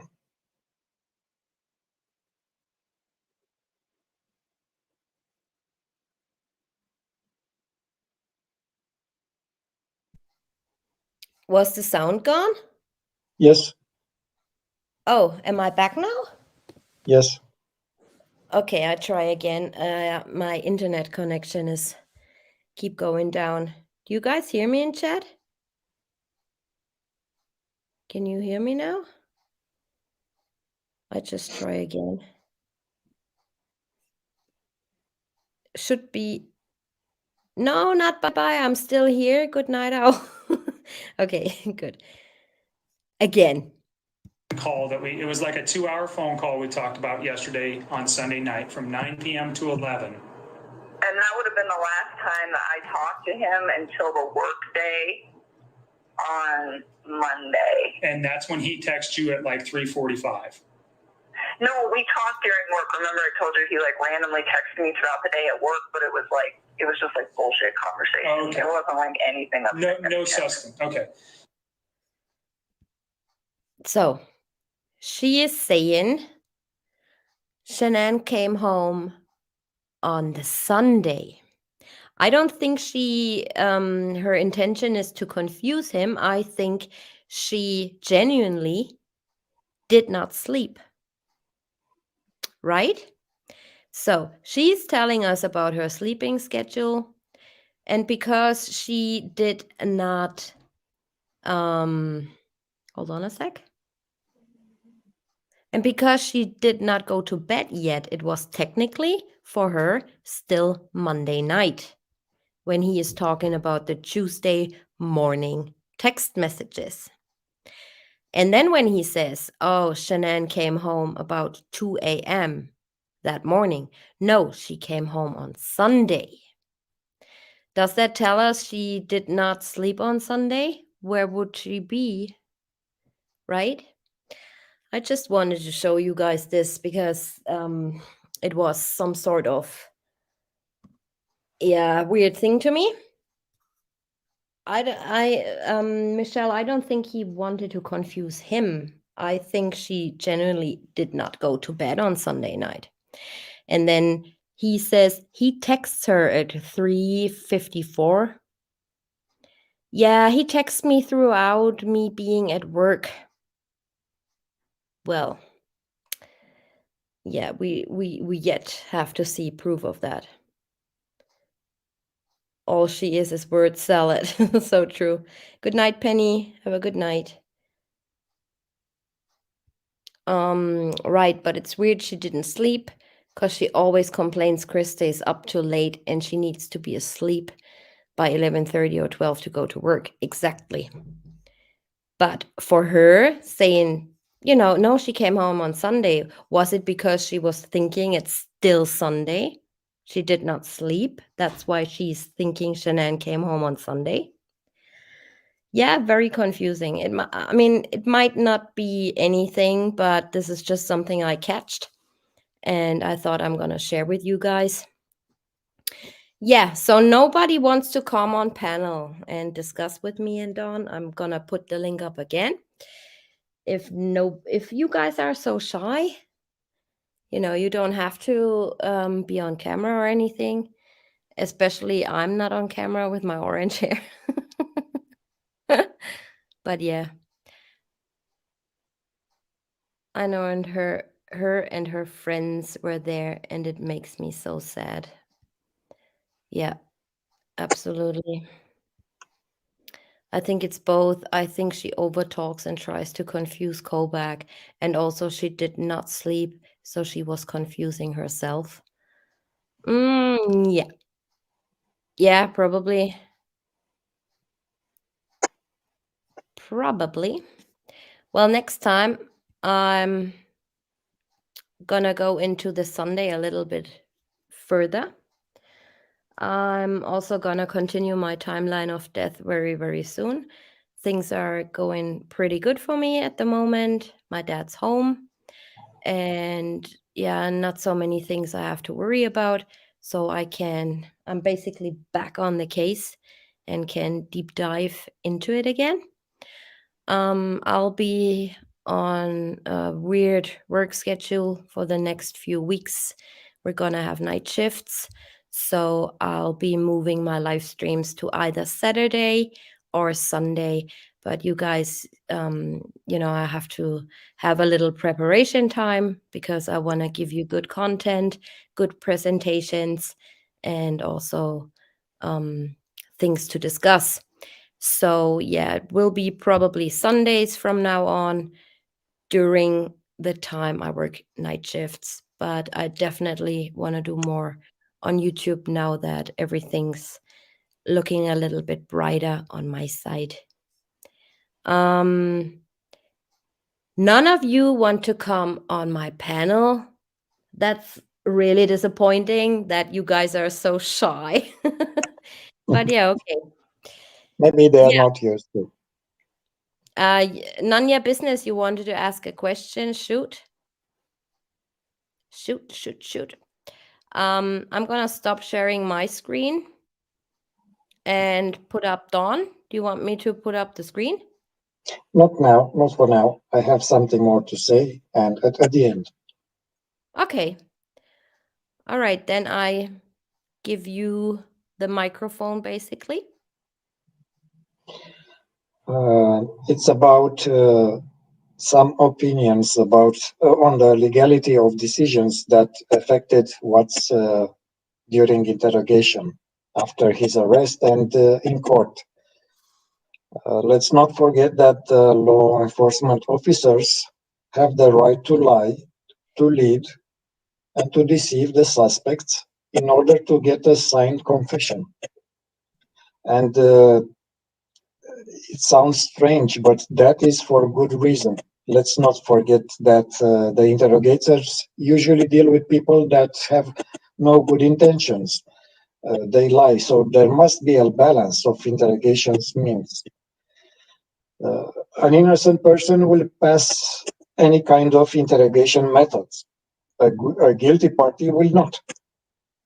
So let's say Tammy Lee, although having a disturbingly evident fake behavior, see her laughter, did nothing illegal during Watts's interrogation.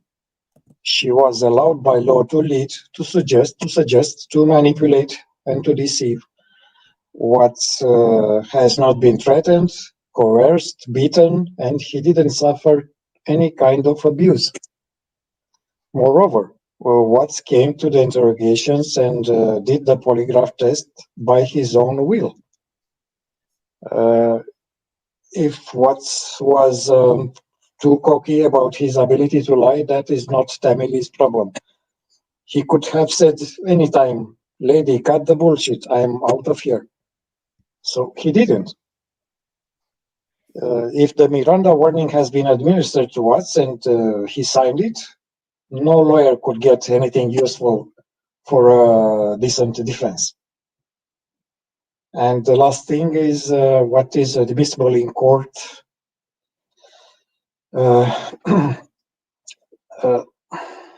We need a lawyer to say that for sure. We are laymen. We don't know exactly what is admissible in court or not. It depends of a lot of things, rules, regulations, laws specific to that particular American state. But if we talk about the admission of guilt of Watts, I invite you to read about that online and about double jeopardy. Yeah. So, anybody coming to the panel? Everybody is too shy. I would have liked to hear them talking. So I gotta make an open panel next time so you guys can prepare yourself. Oh my God. I remember my very, very, very first live stream. I was sweating buckets. I was. But yeah, you get comfortable. Especially, I always have the same nice people, and so many nice people join here as well. So I really love our little group. Nanya Business, welcome. Welcome. We cannot hear you. Nanya Business, talk to us. We can't hear you. Maybe go out and come back in again. Hi, Truth Seeker last name.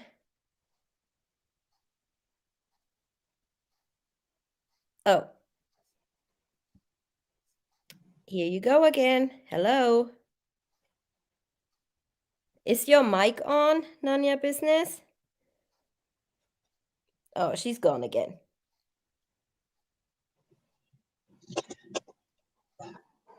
All right. Well, I'm gonna put up your screen then. Yep.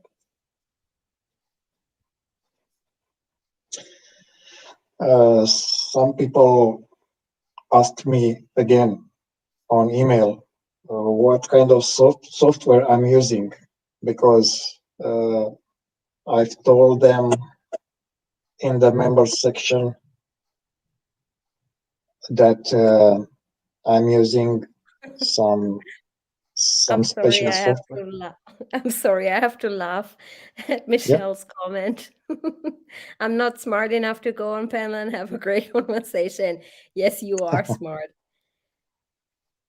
No, we want to know your opinion, and we don't. We are not against any kind of opinion if it is respectful. Yeah, absolutely. Leslie, I just put the link in, and you click on the link and follow the instructions.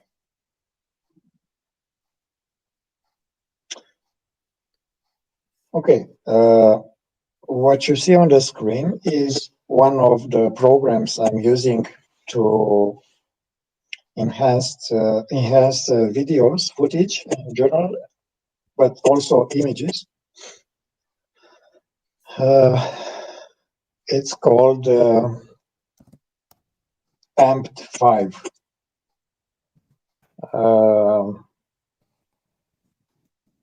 Sadly, it is not available for consumers. It is only available for law enforcement and professionals. I have to say it is a very nice tool. If you want, I can show you a few, like a session, a working session during our members' live streams. It is has a lot of features, too many to show you here.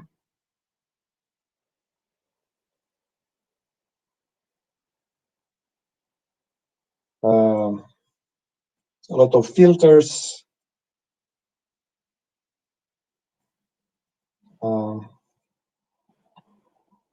It can measure in three dimensions.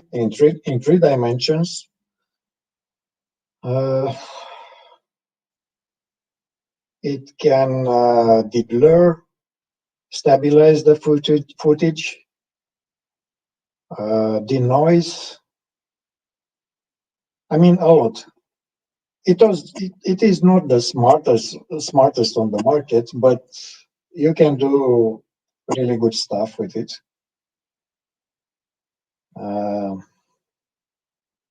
I keep it updated to the last version. That the last version is about 2 months ago. What can I do? Oh, I can do some checking. I can check if the footage is original, if it is not altered in any way. Yeah, it's a nice piece of software. Hopefully, if you are interested and you will tell us that you want to know more about it and see how things are done, I will show you. Yeah, so that was what I wanted to show you. Awesome. I'm still waiting for the 3D thing. I'm sure you are. Yay. Sometime during this week, I'm gonna be uploading my first video on the Once Upon a Crime. And I'm gonna go on the Once Upon a Crime series, and I'm gonna go with Jeffrey MacDonald. First, I collected some very, very graphic material. So if you guys, I'm gonna put a warning into it and probably make that video over 18s only. So if you watch it, don't be confused by YouTube asking for your age. It's very, very graphic and a very, very sad case. Some of you might know it, but yeah, this is coming this week, sometime during the next week. Yeah, so if nobody wants to come on my panel, I'm sad. Me No, I'm too. not. I'm not sad. I do understand that, it's a weird situation being on a panel. So it was a weird situation when my first couple of times on YouTube. But yeah, that's fine. Just get prepared for next time so you guys can come on if you have something to ask or something to discuss. Leslie. Oh, we have a panel guest. Hi, Hi. Leslie. Hi. Can you hear How are you me? doing? Hello. I'm doing great, and I'm shy too. And I'm no professional by any means, but I have been keeping up with the case and keeping up with you. So I thought, what the heck? Okay. What I just want to ask you is, what confuses me and what I'm just wondering is he confessed so quickly, Yeah. it seems. And it wasn't hard to get a confession from him, I don't think. And I wonder why the quick confession. I mean, is he really just a stupid guy? Or was he that afraid that NK was going to be brought into this? I mean, was he really that in lust with her that he's doing all this to protect her? And even now, he's not talking. He's not saying like what we already know, that she was at least near there if her phone pinged there. I mean, could it be possible he is still protecting her after all this time? I mean, I don't know. I wasn't there, but in my personal opinion, yes. I think Okay. he is not stupid. And I think he's still protecting her. And I think there was some sort of a deal going on. So he took the fall for her and possibly other people involved. We gotta keep in mind he always wants to be the nice guy. He wants to be known as a good father, as a good man, a good husband, as a good friend. And he's very, very scared of people thinking ill of him. So with that timeline, I think, but that's just, I don't have any proof for it. Of course. But in my personal opinion, I do believe that he was trying to keep her out, and that's why the defense was looking for some sort of deal they can strike with her, and the DA basically took the deal that the defense offered for not bringing her into this. And that just, it seems so crazy, but I mean, that just seems like that has to be, I mean, it has to be something like that. And also the whole thing with this gym guy and her saying that he lived out of town, but then I guess there's been proof that he didn't live out of town. And that, and he, always saying about keep Jim out of this, blah, blah, blah. But then with, the cars they saw on the video of that morning and the pings, and it's just so obvious that something else went on. But I guess, is it correct that I guess they just don't care because they've got someone that they can, I mean, don't get me wrong. I think he's where he needs to be, obviously. Yes, Something's mentally off with him, I guess. But, exactly. the other people, that there had to be, like I said, I'm just a mom and a teacher, but I'm just thinking about, like, how did he drag Shanann's body and lift it all by himself, and then also digging that grave? It seems like it happened so quickly. And does anyone else think that maybe there was someone there helping him do that? I mean, could there be any way to find out if there was anyone else on that site? I guess there were no cameras, nothing like that. And the cops didn't look for footprints, or I don't know. The whole thing just really doesn't make sense logically. I don't know. It's killing me. No one understands why I'm still Yeah. wondering about this, but you guys understand. So I thought, what the heck, I would ask you questions. We don't understand everything. I know, but you get why we want to know, like, why we're still looking at this, and we're not just saying, okay, well, he's in jail, he did it, and that's that. Yeah, that's why I weigh in so much with the data, because it's pretty much all there. Yeah, You know, it we is. we And we could debunk so many things by using the data and only using the stuff that's been provided in the discovery. So that helps a lot. And they did release a lot. Not everything, but enough to, come to a conclusion and to basically think or see how it really went. right, and it's such an honor to speak with you. I respect so much of the work that you've done. Thank you so much. Thank you for And being here. I wanted one more thing. I just want your opinion with all of this, and with all of the channels like Plunder and yourself, with everyone looking into it and finding so many discrepancies with the whole case. Do you think that there's a possibility it can ever be looked into again, or are we just, trying to figure out for ourselves?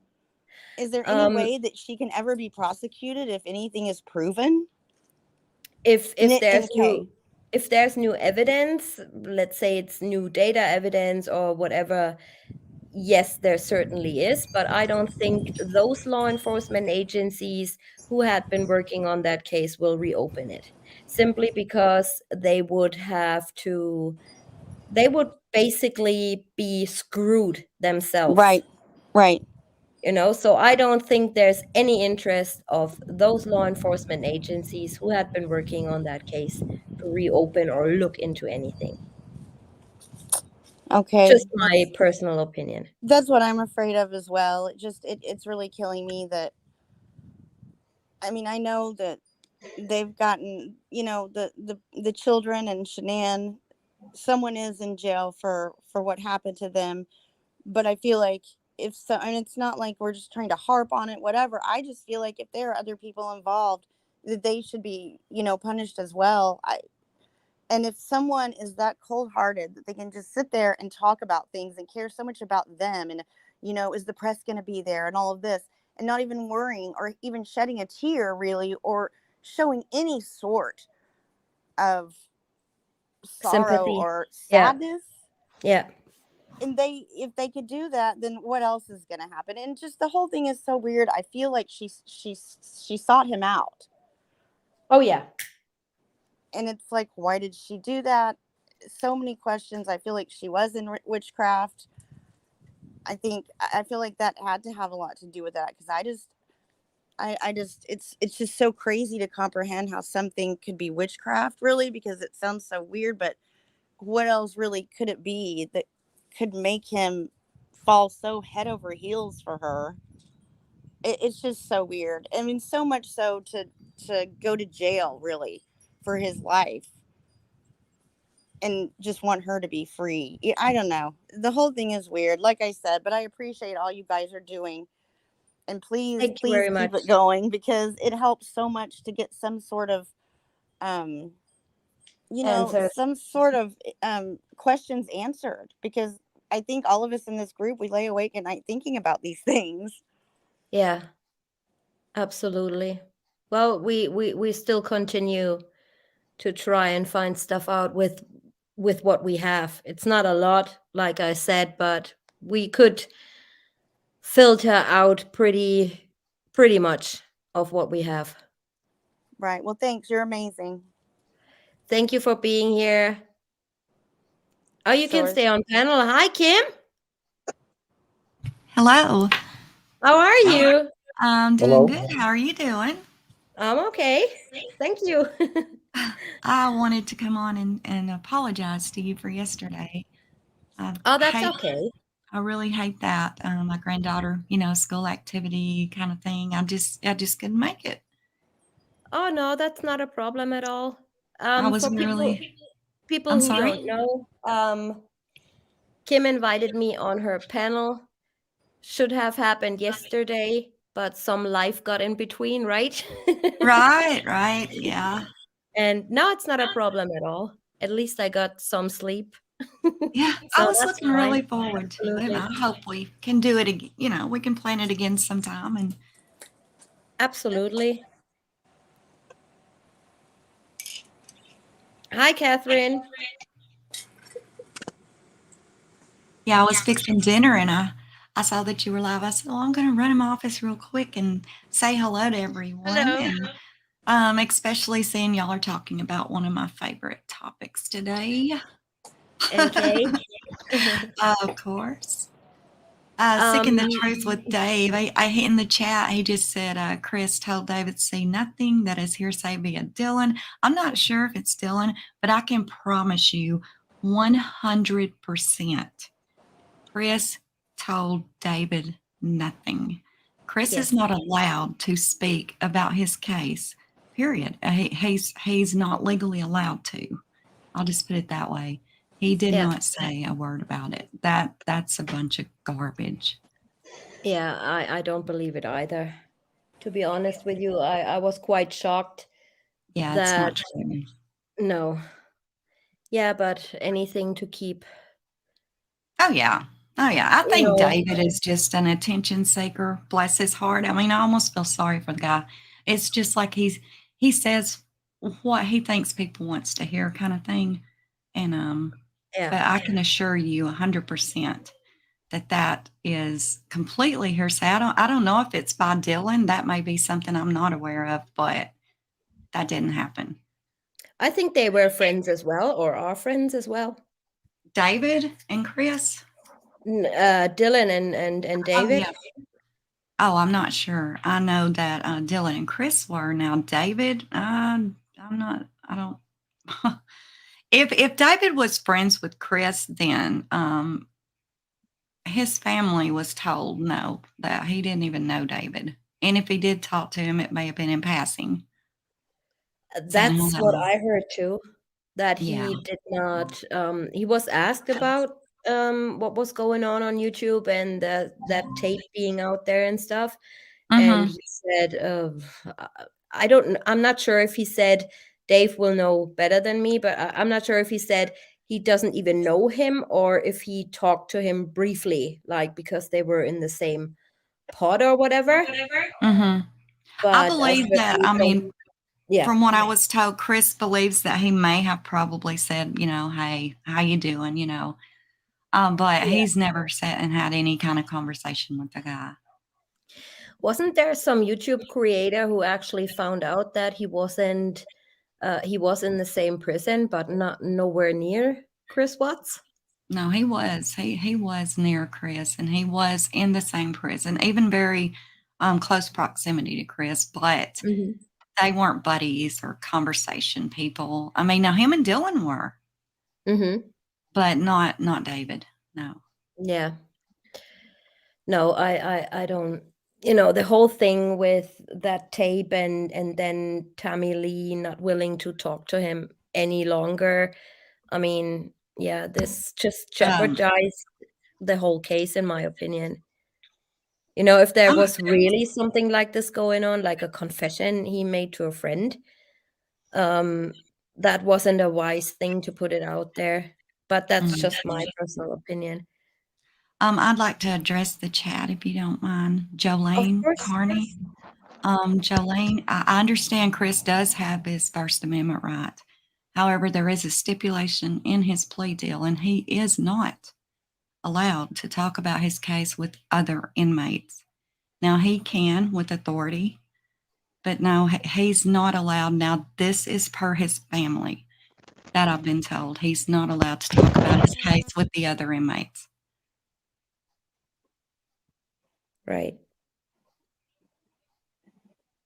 So that, you know, I mean, I can't sit here and swear that it's illegal, but I mean, I can tell you that that was per the plea deal and some other things that did happen in his case that he's not supposed to be. I mean, he could get in trouble or get other people in trouble even. Yeah. So, yeah.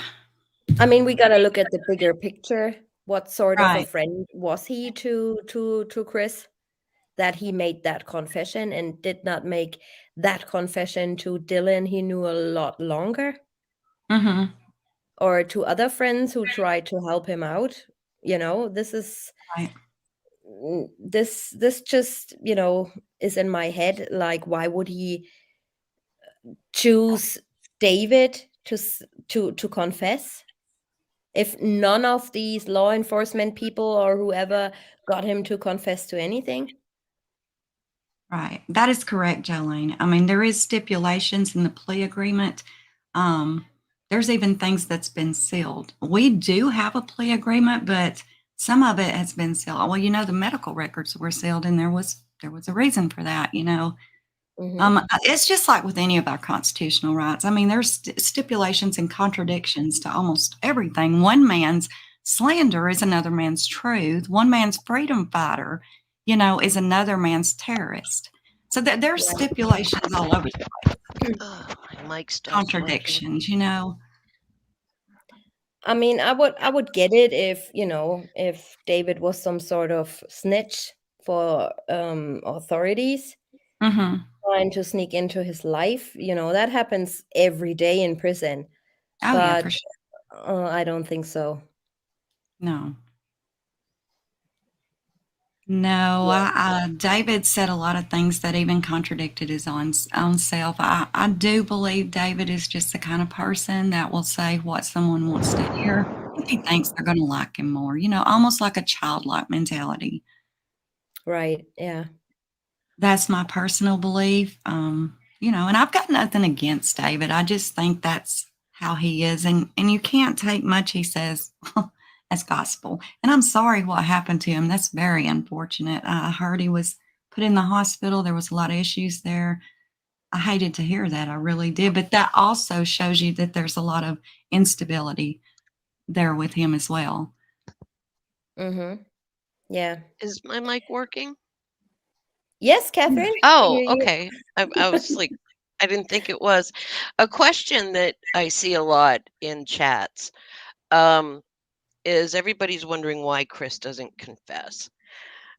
And I just wanted your opinion on this. Mine is that he's just waiting for the right time for hard evidence before he files for the 35C. I don't know what your opinion is on that, but a lot of people keep asking that same question. Are you talking to me or to Kim or to Dawn? To anyone in general. It's Okay. just a question that pops up constantly in all the Yeah. streams. Yeah. My opinion is that he sooner or later, maybe not today, maybe not this year, maybe not next year, but sooner or later he will talk. Simply because he is waiting for new evidence, and he still something that's claims gonna memory stick. loss. So everything that will that is brought to him, he gets very excited but what he's basically saying is, well, sorry, I can't help you. I can't remember. Right. He reacts to trigger words, and I still have not figured out if that's just him lying or keeping quiet or don't want to talk, or if it's genuinely memory loss. I don't know. Okay, hopefully that answered some of the. They're constantly asking, why doesn't CW talk? Yeah. I What's your believe he's opinion? waiting for. I believe he's holding out for hardcore evidence. Yeah. When they bring other people in, and that's when he'll speak up. Because at that point, he's got nobody to protect. Well, except for one person, but I won't mention her name. Right. I mean, yeah, her being in the courtroom and him, I mean, if it's true, we don't know. We just heard it. Him wanting to go back to the judge, saying, "No, no, I'm telling the truth now," because he saw her in the hallway smirking at him. Mm-hmm. And this, if it's true, I always gotta say if that's true, because there's a lot of hearsay as well. So if that's really true and that situation really happened, something must have triggered him by seeing her and wanting to go back into the courtroom.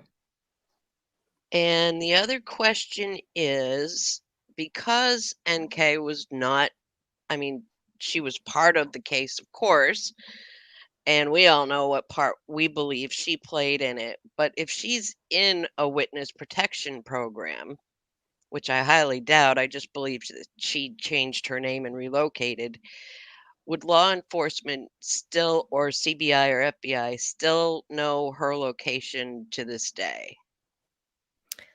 I think so. That's another question that's always popping up in chat. I'm just Dawn, do asking you know? questions that I Do you? see. Yeah, Dawn, do you or Kim? Do you guys know if law enforcement would still be able to find out where she Oh, yeah. is or what Oh, her yeah. new name is? Absolutely. They know where Of, she's at. of course. Absolutely. Without a doubt, that's actually part of it. But that is if she's in witness protection, they would definitely know. Yeah. Well, I don't believe that she's in witness protection, because if she were, um, why, applying for a new name in court? Yeah, Because I she would don't have to believe be a she is. victim. I And don't she's believe not she's in some this. Mhm. witness to a gang or, the mafia or whatever. Right. Right. Well, she was never on trial to be a witness. No. Exactly. So I totally don't believe she's in witness protection at all. I don't believe that either. I don't either. Tumbleweed, who officially is looking for evidence? We are. We're trying to squeeze it out of this case with what we have. And you guys might not have known, but Kim is doing What's Wednesdays, right, Kim? On Yes, her ma'am. channel. Yes, ma'am. Wednesday nights. Wednesday nights. I'm never able to catch a live stream of yours due to the time difference. But yeah, I know, that's terrible. yeah, I'm trying to. I always watch the replays though. Yeah, Kim is, I call her the mama of the Watts case, because she was the very, very first YouTuber I've been watching on the Watts case. And please guys, check her channel if you haven't already subscribed to her. She has all the old discovery footage, all the digital stuff, and it's really worth it. You cannot get this stuff anywhere she has on her channel. So yeah, check out Kim's channel. Unjustified is her YouTube name. Yeah, And she's I doing appreciate that. What's Wednesdays, and I'm gonna try to tune in. What time will that be, Kim, on Wednesday? It's normally, I try to do it around 8. Now, sometimes life happens and I have to shoot it up 30 minutes or so, but I usually try to be around 8 p.m. Central Okay. time. that might work for the next 3 weeks since I'm on a night shift. So during work, I can tune in and listen Yeah, at least. that'd be great. Yeah, that'd be awesome. Yeah, we're just trying to break down the discovery. Pretty much I'm actually going to go ahead this Wednesday, something I really haven't done yet, and just throw out my theory. And this is my theory from Lord digging through this discovery and everything through it, speaking with the family. I've pretty much come to my conclusion. And I'm going to be hard pressed for it to be changed. Are you gonna talk about this next Wednesday? So the coming Wednesday? Yes, this Oh, Wednesday. We had thrown around a couple of different topics and where we were going to start with this on Tuesday, but I believe this Tuesday we're just going to go into an NK, Chris, the whole damn awesome. thing. Yeah, and I'm just going to I'm gonna put my theory out there that could be highly unpopular, but it is what it is. I've dug through this whole case. I've dissected this case about more than I've dissected my own life, and Yeah, talking absolutely. with families, and it's just I have came to a conclusion. Like I say, it will definitely be hard pressed to make me change my mind. May I ask you, Kim, if your scenario contradicts anything from the discovery? I wouldn't say it contradicts. I really wouldn't. I would just say it kind of coincides with things left out. Mm. You know what I'm saying? I don't get too deep into theories that I can't see proof of. You know what I mean? I'm not a conspiracist. The whole explosion and all those things, I never put, and I know a lot of people do, and I'm not saying anything against it if that's your belief, because none of us know exactly what happened. However, like the explosion, that's something that I just never, ever, ever put faith in. A lot of people completely think this was all planned, and you guys may. I haven't really been able to know what you guys' theory is yet. I don't think this was planned. See, that's another part of my theory. I don't think no murder was planned. I think it was more of a jealousy rage.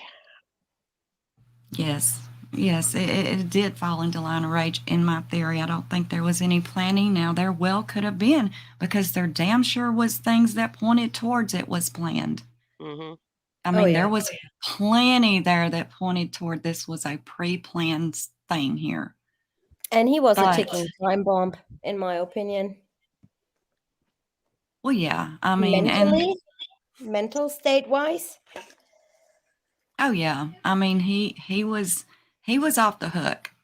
He had went off of the hook for sure. But I don't think it was planned. I just don't. I think it was a spur of the moment.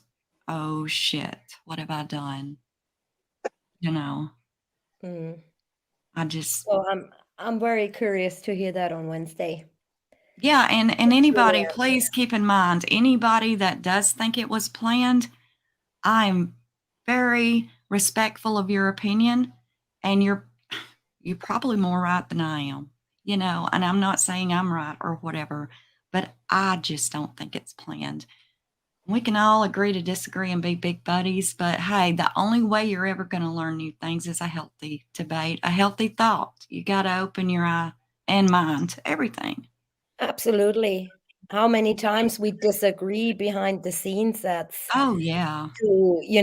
But then yeah. I mean, I'm open. I'm not quite ready to make my final conclusion yet. Right. Because the more you dig, the more you find, especially in the discovery. Right. And you're starting to connect the dots, right? Oh, yeah. And yeah, I feel like there's still a lot we have not discovered yet, but we have it in black and white. Oh, yeah. It's there. It's there. It's just that our minds tend to wander and they look at every direction. And sometimes, we have 20 different theories going on in our mind at once. Now, there was a time where I fully believed this was planned. I mean, even almost scripted out. But I'm not there anymore. And I've came to my own theory now that there was no planning. And everybody that thinks it was planned, I fully respect that because let me tell you, I was on that planning field for 2 years. But Right. I'm not there anymore. So, I'm seeing Chris's work phone come up in chat. Do you think that they have Chris's work phone, not just his personal one? Yeah, absolutely, they have. I couldn't say. I don't know, but I know for a fact they got his personal and refused to turn it over. Right. I know when he was in that interview, it was his work phone that he was getting all the messages on. Yeah. And Oh, you mean physically having it in evidence room? yes. I don't think so, but they pulled all the data of it. So Yeah. there's definitely a reason why they have not released that data. Yeah. We have the data from his work phone, but not from his personal phone, and there must be a reason. Right. And that reason also falls in line of my theory. Oh my God, you got me excited. Yes, I'm curious too.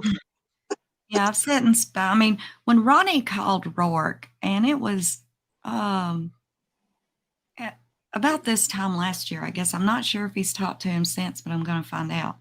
But when he called him and he asked him for the phone, Rourke completely refused. That is the first time that Ronnie has ever spoke to Rourke, ever, was when he called him about this time last year saying, "Can I get Chris's phone?"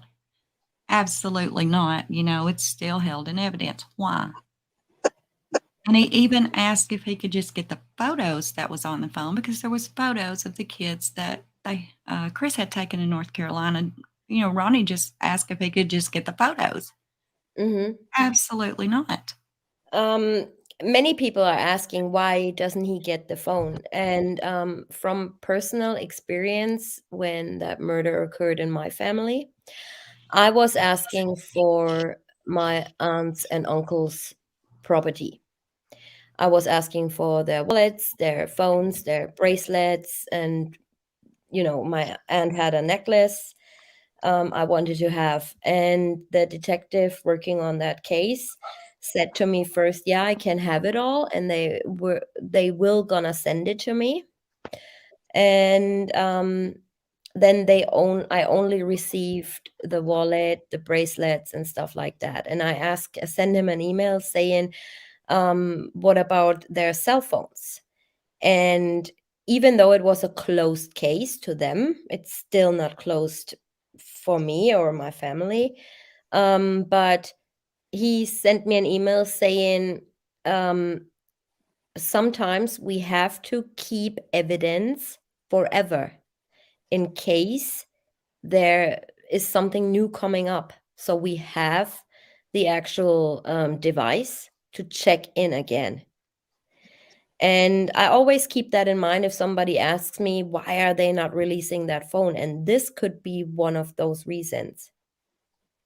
I I mean, totally agree with that.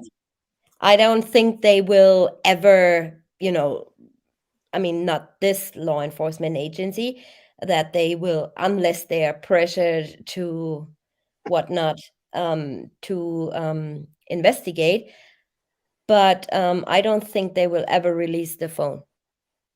The data maybe, and if Ronnie asks for pictures or whatever, yes, I can see that he gets a copy of that stuff, but the actual phone I don't think will ever be released, ever.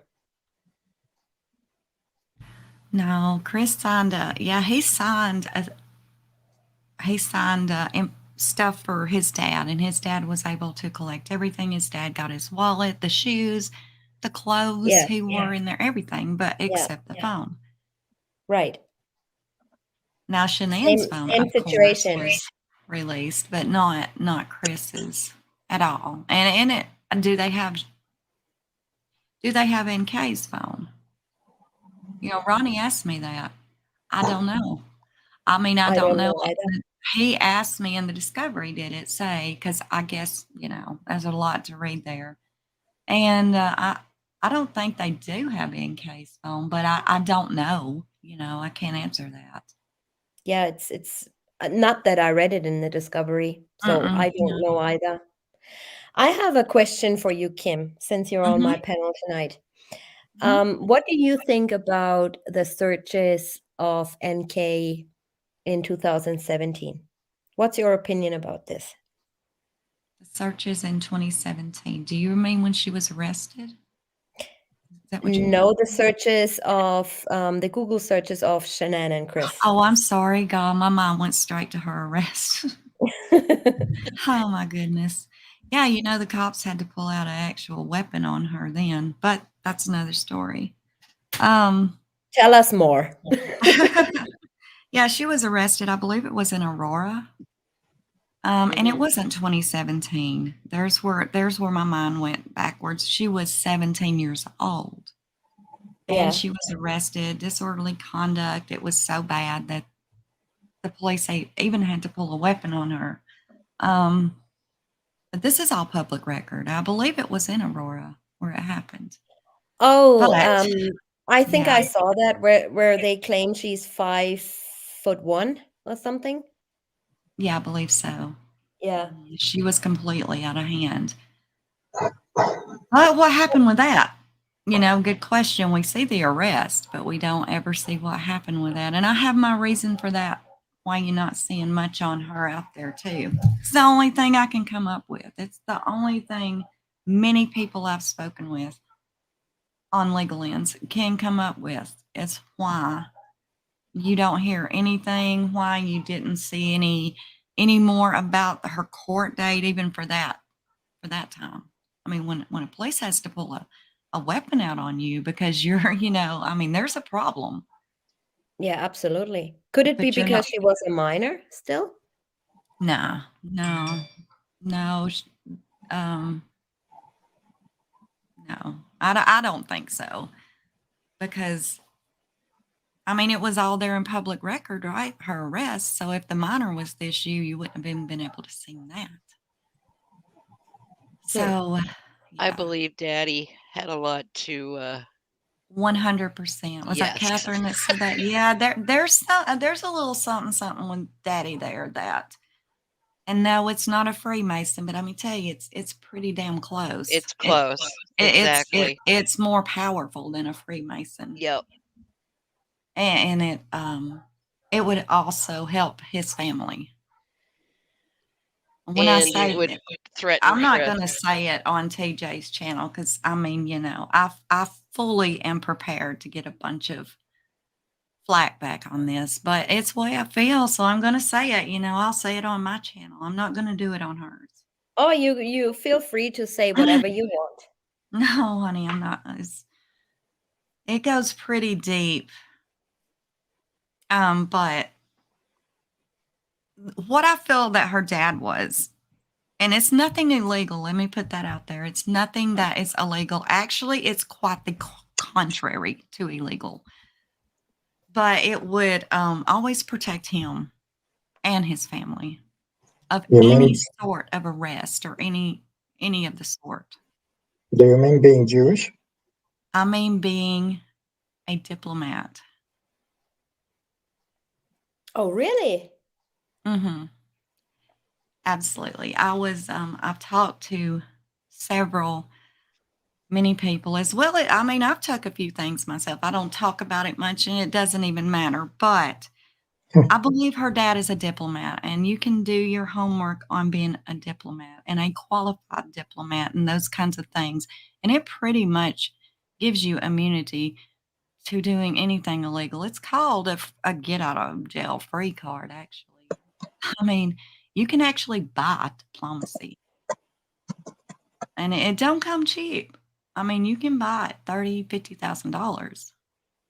But once you become a diplomat, you're almost immune to having any problem. You could be speeding down the road going 100 miles an hour. And if you show them your blue and white diplomat card, just try to slow it down. You're not getting no ticket. Wow. He's not related to Henry Kissinger, right? You buy into the diplomatic community, you're immune to just about any damn thing, and so is your family. Wow. So see, that's part of my theory of how her dad was allowed in the room, how she was handled with children's gloves, how they literally kissed their ass, because I'm just saying, They did authority, kiss her ass. well, Absolutely. authority and legalities have to kiss a diplomat's ass. They have to. They can't cross those boundaries. Oh, wow. Is there anything out in the public that, other than you talking to people? I have never, ever heard anyone else say that possibility in this case. So, I mean, possibly the first time it's ever been mentioned is right here, right now, because I've not heard anybody else say it, but that is me doing research on top of research, marking out Freemason, all this other kind of jazz. And the diplomat community is where it lays, in my opinion. Oh, wow. And research it after you're live. Just research buying into the diplomat community, and you'll see it's basically a get out of jail free card. I mean, you literally are above the law at that point, even though that shouldn't be. It is. I mean, it is what it is. Gotta love America. Yeah, it's ridiculous. It's completely ridiculous. I'm I mean, quite shocked now. there's different tiers of it, and depending on the tier you're on, I mean, your life is set. You don't even have to pay taxes. You can move. You can go to the airport and you have a special lane to walk through. You don't get searched. I mean, your ass is kissed. Laws don't even pertain to you if you're in the diplomatic community. And they can get to Chris too. Oh, absolutely. Yep. Absolutely. His whole family and everything. Oh, absolutely. Oh, wow. So I can't wait for you to talk about this on Wednesday. Yeah, it's definitely something I don't think a lot of people has thought about, even though the Freemason thing's been thrown out there, the cult thing's been, all kinds of things has been thrown out there. But the very obvious, and the way everyone was kissing her ass as well as her dad's. Why? That is the only answer. Him saying, you're leading, in that interview. And Yeah. she's also leading them.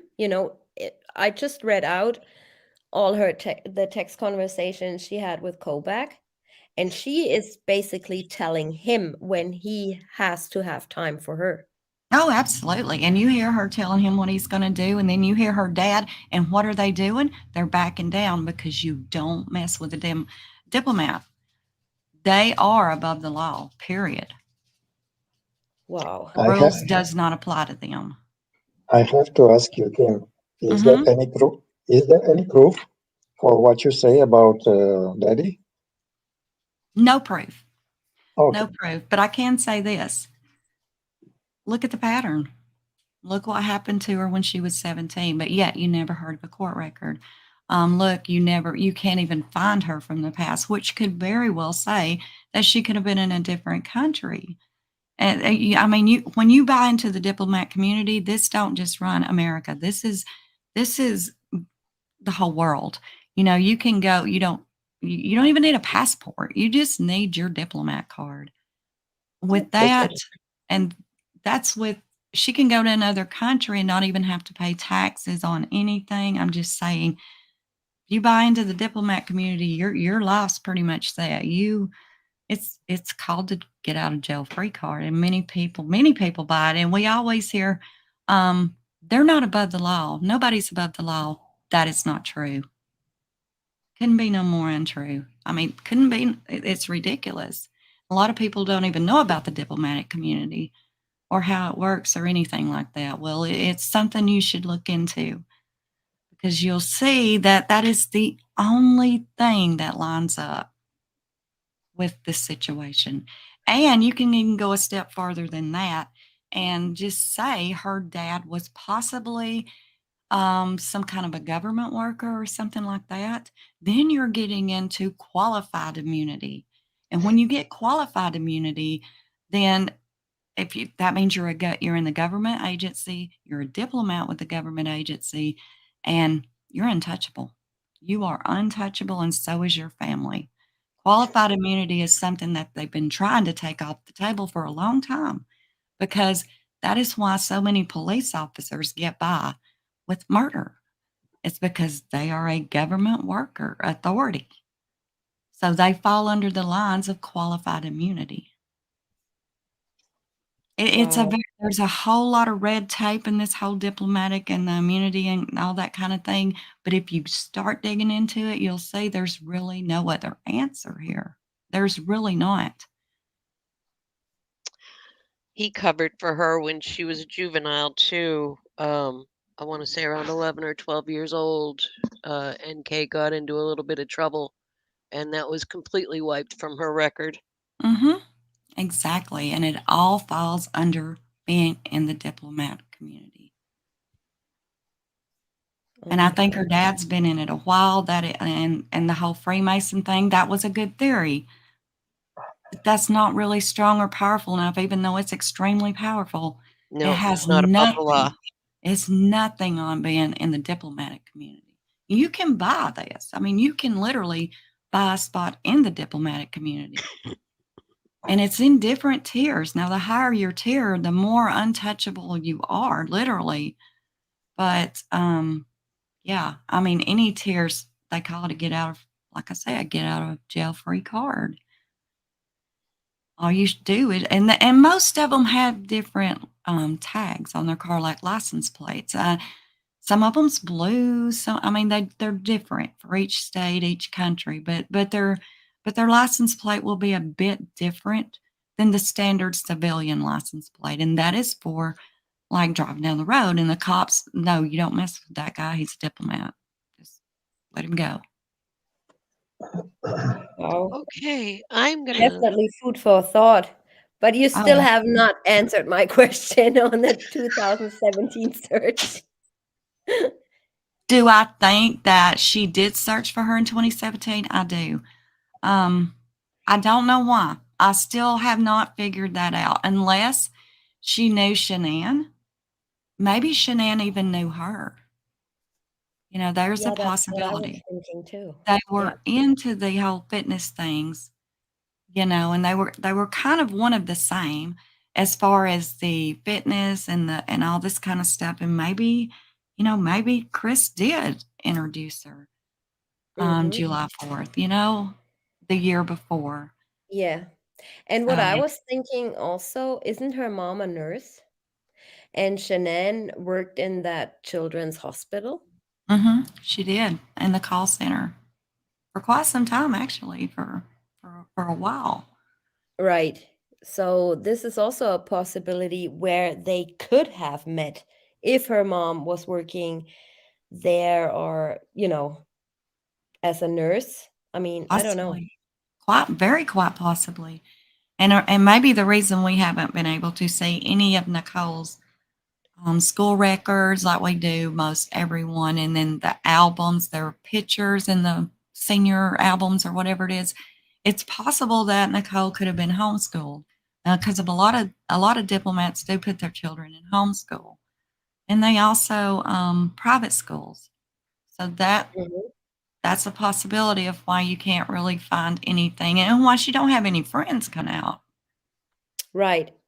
Yeah, that's the next thing. It's like nobody really knows her except her Jimbo friend. Right. It's like she didn't even exist till we can start finding Exactly. just a little bit on her when she was in college, and then even at that, it's very little. Yeah. So I mean, she could have did most of her classes in college online, possibly could have been homeschooled. But I do believe that her family is diplomats. I truly do. That's the only thing that makes sense to me at all, especially with the special treatment they were getting from law enforcement, especially with them not even searching her vehicle. They had warrants to search her vehicle. It wasn't done. Right. Diplomats are immune to having to have any searches done to them. Wow. Yeah, I mean, she never got there by herself in her own truck, right? Right. And there's so many in America. There's so many diplomats. New York's ate up with them. And no, he probably wasn't like a wealthy man, but you don't have to be. I mean, at some point, if he was able to buy into that, or maybe he was even grandfathered into it, maybe his family were diplomats. Either way, you know, I fully believe that they are diplomats, 100%. I have no other answer for the way they were handled through this. No searches, none of the above. When she was obviously a person of interest. If she wasn't, then why were they stalking out her house, her apartment? She still is to this day, in my opinion. Yeah, but you're not going to Absolutely. ever be able to touch her, if I'm right on this diplomat. And she probably got qualified immunity through the Yep. diplomacy. That's the way that's what I'm thinking. That's part of it right there. Wow. Kim, I'm there's going a to go back to question. my chat people, but I wanted to thank all of you, TJ, Dawn, and Kim. You all do awesome work, and you always take the time to answer questions. Very much appreciated. Thank you Very, so very much, welcome. Catherine, Thank- and thank you for being Thank you. here. You're very welcome. Thank you. Thank See you. you It was good to see soon. you, hon. Bye-bye. Kim, there's a question for you. Do they have something on the Rusaks? What Kim is saying have something to do with them protecting or defending NK? There's a possibility. When you start working with the diplomats, there's a lot of red tape. It's almost like a legal mafia. I mean, I don't even know how to say it.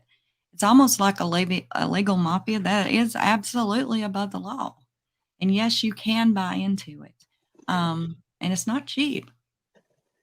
But it would be something damn nice for everybody to have, I guess. Now you really can't say that, because then imagine a world where everyone's above the law. It's ridiculous. But I don't know. I don't know how he could have gotten into it, and I can't even say that he was 100%. But it is the only thing that makes sense. And as I say, he could have been grandfathered into it. Yeah. By his own family. And of course, that would put NK being grandfathered into it. So that would make sense if he's taking, if he took the fall for her or for other people involved. Mm-hmm. If they No, there's possibly no told proof, him, Karina. I'm sorry, TJ. I just saw the chat. There's no proof her daddy's oh, diplomat. No, there's no, not. There's no. not.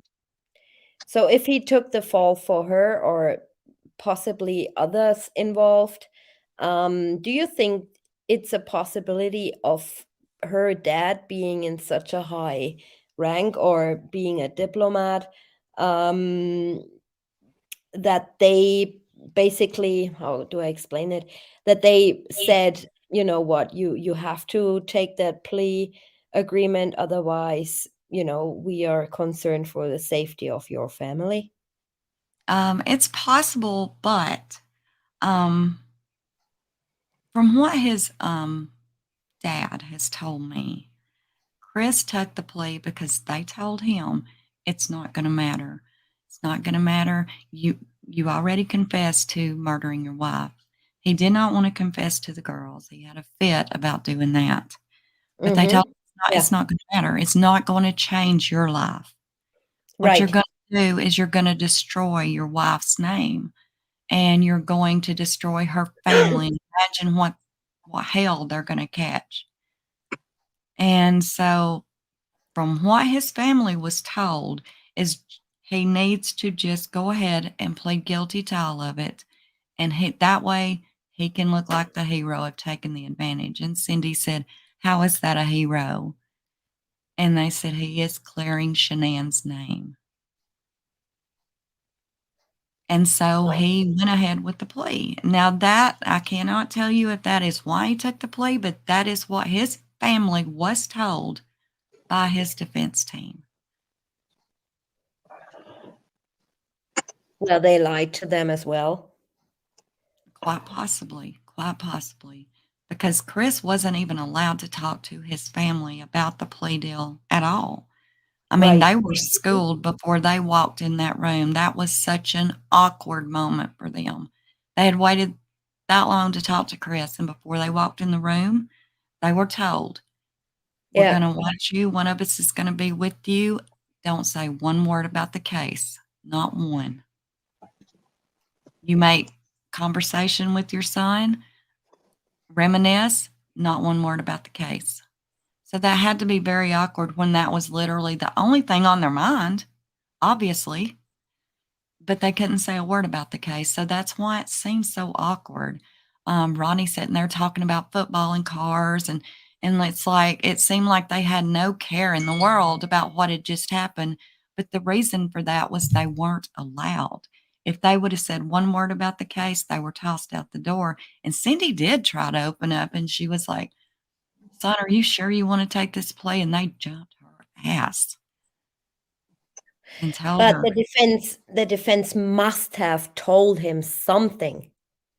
Like, why would he, get pressured into taking a plea agreement, making him guilty of killing his children? He's having a fit, yelling and screaming, I'm not gonna confess to killing my children. So what I want to know is, what did they tell him that made him in the end take that plea agreement? I mean, that they said it doesn't matter and you killed your wife. I mean, I think a if lot he of it wouldn't had to do with pure, I think a lot of it had to do, to be honest, with her family. Chris cared about her family and they loved him. I mean, that's no secret. Sandy said Mhm. she loved him like a son. Yeah, And they cared about each other.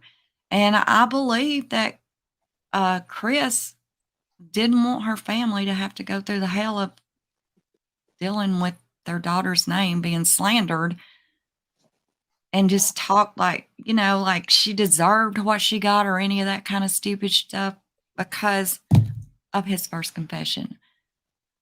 And right. it wasn't going to change his outlook no matter what. He was getting life, period, because of Shanann. So it wouldn't matter if he said he did the kids too. You know what I'm saying? And that's why I believe he went ahead and took it, was out of respect and love for her family. Right. Well, And that's what they believe too, and that is what the defense team told his family. And when they asked Chris, "Why did you plead guilty, Chris? We know you. There's no way you could have hurt your girls." His only word to them then, and still till today, is, "I pled guilty for a reason," and that is yeah, the only answer they've got. yeah. But what reason is it? Is it covering up? Is it because he was pressured into something? Is it because he was threatened? Or maybe That. because he just don't want them looking any farther and pulling up some stuff on Nicole. Oh yeah. He did not want, and I always, on my mind is always what she was saying in her interview. Um he said she said to him, you if you did something to your family, you will destroy my life. Yes. And he this exact same words he says, I don't want to destroy her life. Right. So I think there was something going Right. on between them. And yeah, I think me and you think's a lot alike right there. Absolutely. He he repeats her words. It's almost like, she told him what to say. Exactly. Exactly. I mean, her dad kind of pointed towards that during one of the interviews. Yeah. He was like, if he takes this plea, then this is just, pretty much this is done with. You ain't gonna come back on us again, are you? They're like, no, I mean, that says a lot. That says a lot. And I believe the interviews that we see of NK are quote unquote for the record. I Yeah. believe that Oh, made yes. they're for the record because they knew that, of course, it's got to be public record. Everybody knew he already had a mistress. I mean, they had to get some stuff out there. Mm-hmm. They had to have her on the record. Right. But what did she say off the record? Yeah, and that's what I had been showing tonight. There were so many phone calls. Why don't we see any video, any audio, anything? We don't. Mm-hmm. No, I If can go in if there and get us, my, what was it, 6 times? Was it 6 times? I'd have to go in there and get my notes, but I believe it yes, was 6 five or times, 6 yeah. times they spoke to her before they even Yeah. met at that park. Right. To Yeah. Detective Lara or Agent Lara, or what is his name? Mark Lara? Right. Mark and I think Philip. I think it was Philip, Philip. yeah. Yeah. Right. I'm sorry, y'all. It's been a while since I've been on this case. I kind of, after I finished the discovery, I laid it down, but then No, you're doing absolutely great.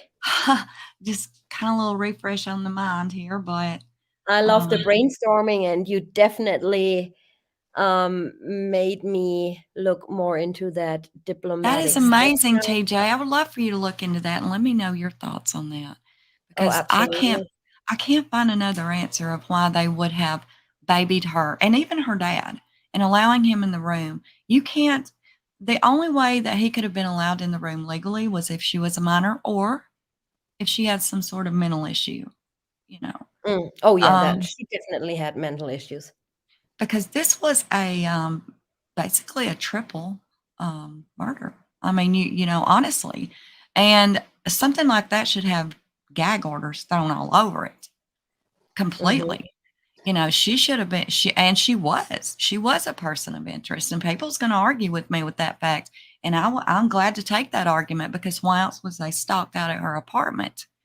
Why else was they fully expecting him to go there? Why else did they have the search warrants, the vehicle warrants, all that ready Right. for her? And then suddenly, all that's thrown out the window. Why? I believe a diplomatic card was shown. Right. Especially what I was questioning was, how did they know? How did they know about her on that Monday or Tuesday? I've been Oh, through yeah. this. Yeah. I've been through this, and nothing was released from Luke Apple or any of his foremans.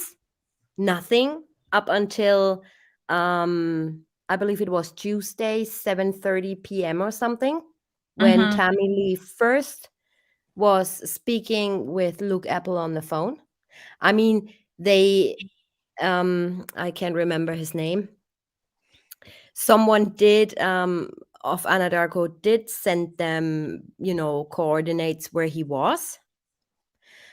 But at around 6 p.m. or 5 p.m., how do they even know her address? Where to go, where to follow him? How can they be so sure he's going to that address? Who told who told them this? Oh, yeah, I know.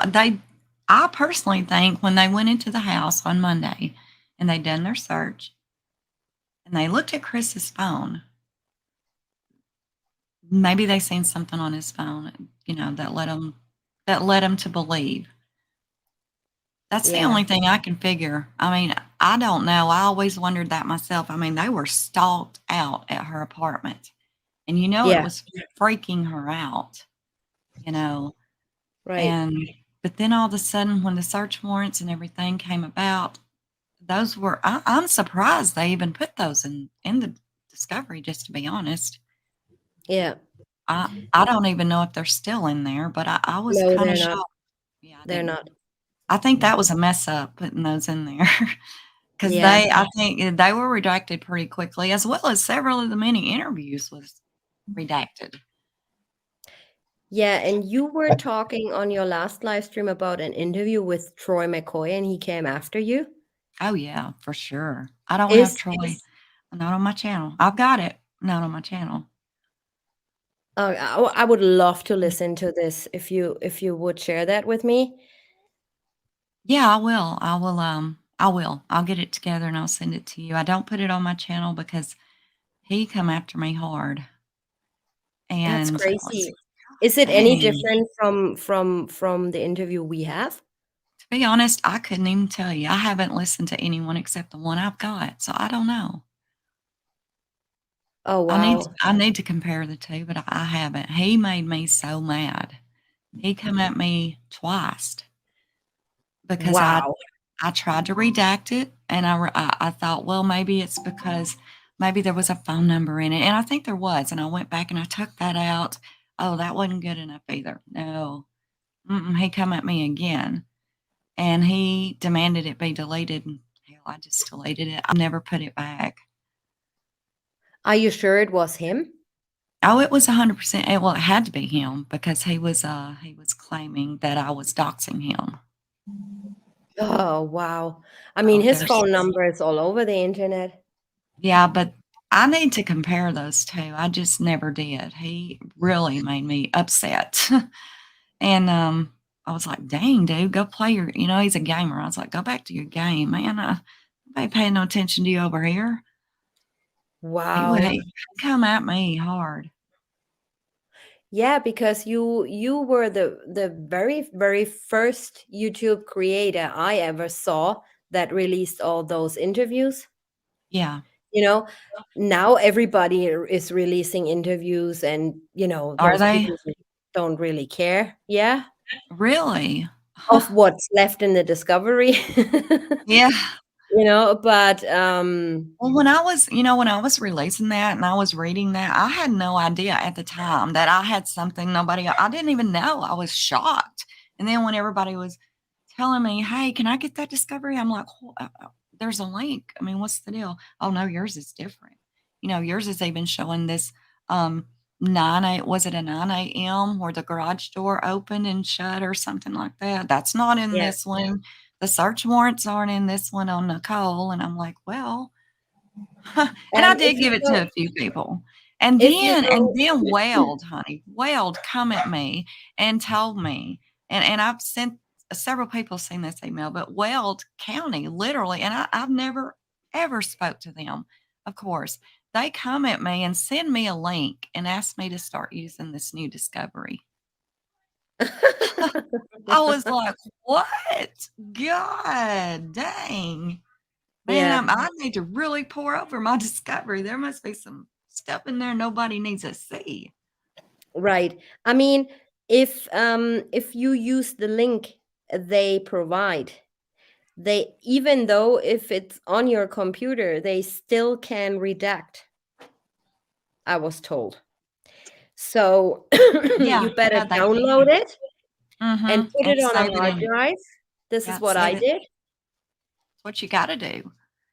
Yeah, absolutely, because then they have no chance to redact from that link, basically through the cloud or whatever they store it in with that link, right? Right. So yeah, if you get it, and if you get you guys, if you request it, and if you request the digital files with it, because I was told if you request the discovery these days, they only send you the redacted one that's already been out there anyway. So if you want digital files, you have to specifically ask for specific files, and they want a file number. So how do you want to provide them a file number if you don't have the original digital discovery, right? So they're Right. making it really hard for people to get it. Right. So, And well, as you see, when I went ahead and granted you permission to that one, as you see, it's not even named the same. It's actually named Original Discovery. right. Mm-hmm. So they even the name of it was even changed, the Discovery now, as opposed to the one that first came out. Yeah, I think they made a mistake. I think that the very first one we all downloaded in 2018. I think that Mhm. was a mistake that they put that out there. Had to have been. Had Do to have you been. remember when the Discovery came out and the Weld County server broke down No, I because didn't. Wasn't aware of that. everybody was downloading? Oh wow. I was not aware of that. No. Uh-huh. Wow. Broke down for several hours, and then Oh my they goodness. made some public statement. I think it was on their Facebook page, and even DA Rourke said something on his website Mhm. that please refrain from downloading the Discovery because they have some technical issues. Their whole server broke down. Oh my goodness. That I'm was not funny. surprised. I am Yeah. not surprised. Yeah. Okay, All right. sweetheart, I'm gonna have to jump off. Got the kids are in here starving. Thank you so much for coming on panel, Kim. I really appreciate it. Oh, thank you for And having me. you guys, please subscribe if you don't already have to Kim's channel. I think Catherine can put up the link to Kim's channel again, please. Yeah, and then I definitely tune in on Wednesday. And up Yeah. until then, I might be finding something out about diplomats and all that stuff. Yes, I really hope you do. Actually, I hope everybody looks into it because that is one area that I don't think nobody's put into this possibility.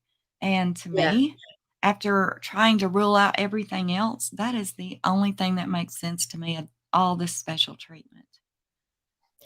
Yeah, well, I have not looked into this at all. I gotta be honest, Right.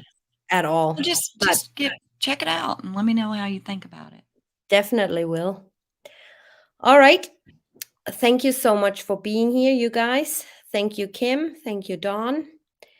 It's And great I'm to gonna meet go with you. to It's nice to meet you, Dawn. I've never spoke to you. It's good to meet you. And yeah, y'all come see me Wednesday. We'll talk about some more. absolutely, we will. Dawn, All you're right. doubled up. And you guys all have a great day, night, evening, wherever you may be.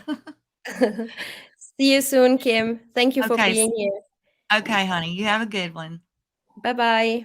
Thank you. Thank you all. Bye-bye. Bye. Yeah, that was very, very interesting. Very happy that Kim came on panel today.